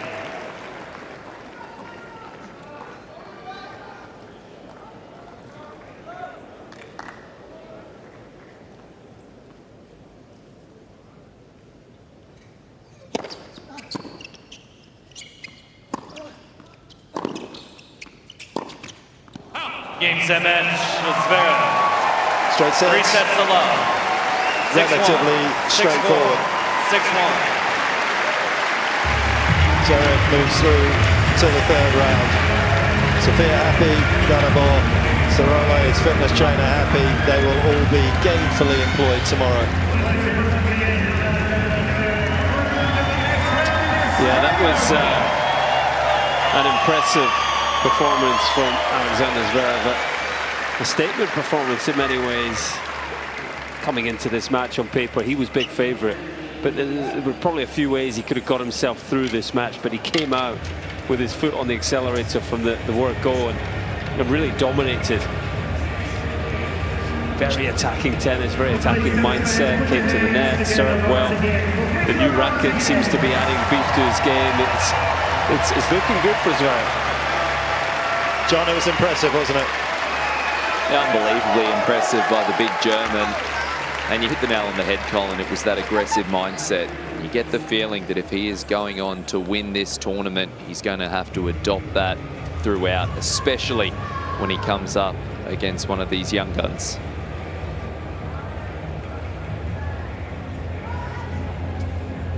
Walking back down the Champions Corridor, it will not be Martinez's name that will be lit up in lights next year when they start wandering down there again. There are some of the iconic stars of the past.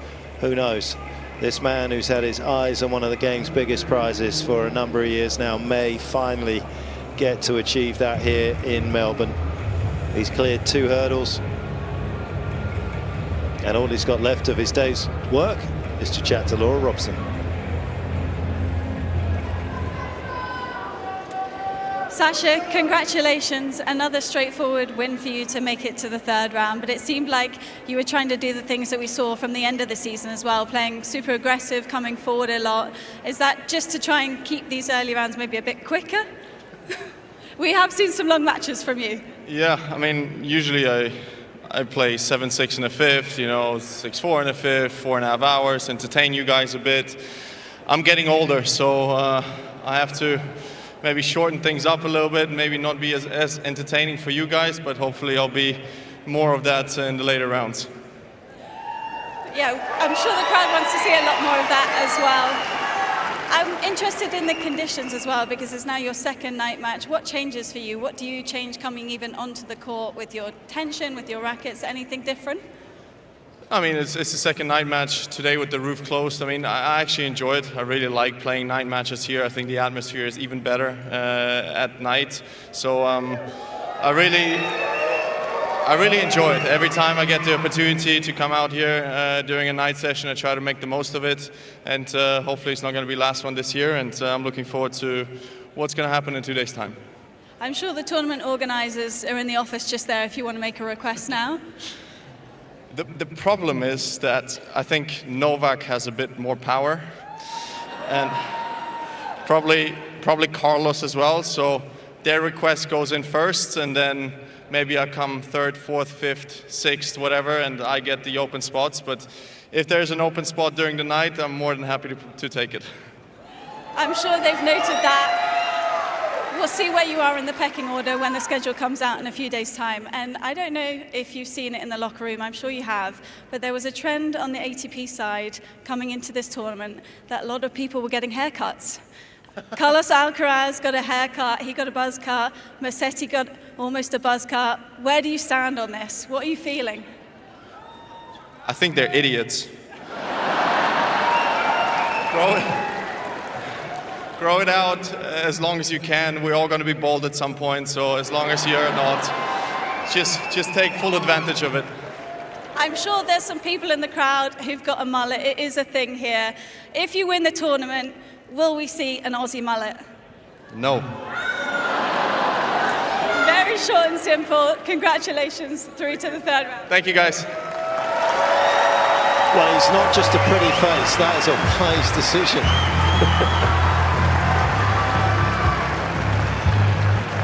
The mullet should only stay on these shores.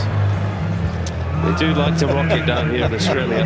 Zverev is very proud of his flowing locks, though. You'll never get him to part with those too easily.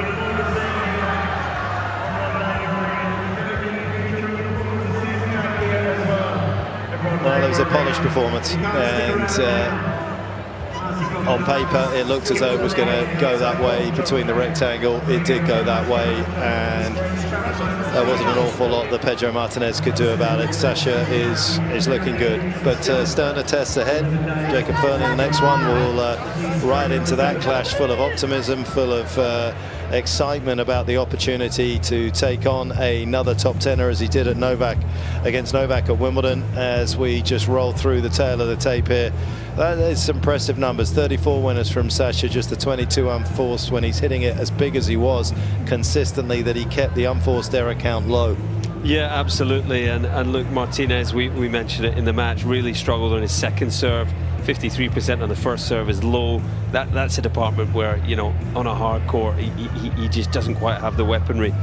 He worked hard for some chances. He had 6 break points, just couldn't quite take any of them to get any kind of pressure or on Zverev or momentum in the match. He fought, he really did. He dug his heels in. Zverev just too good tonight.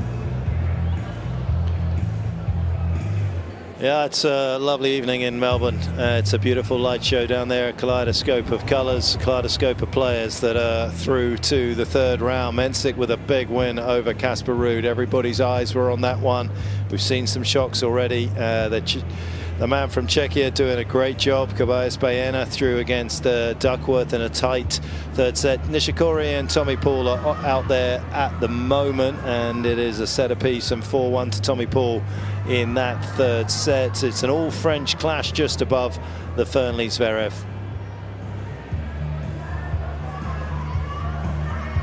Sasha, simply too good tonight.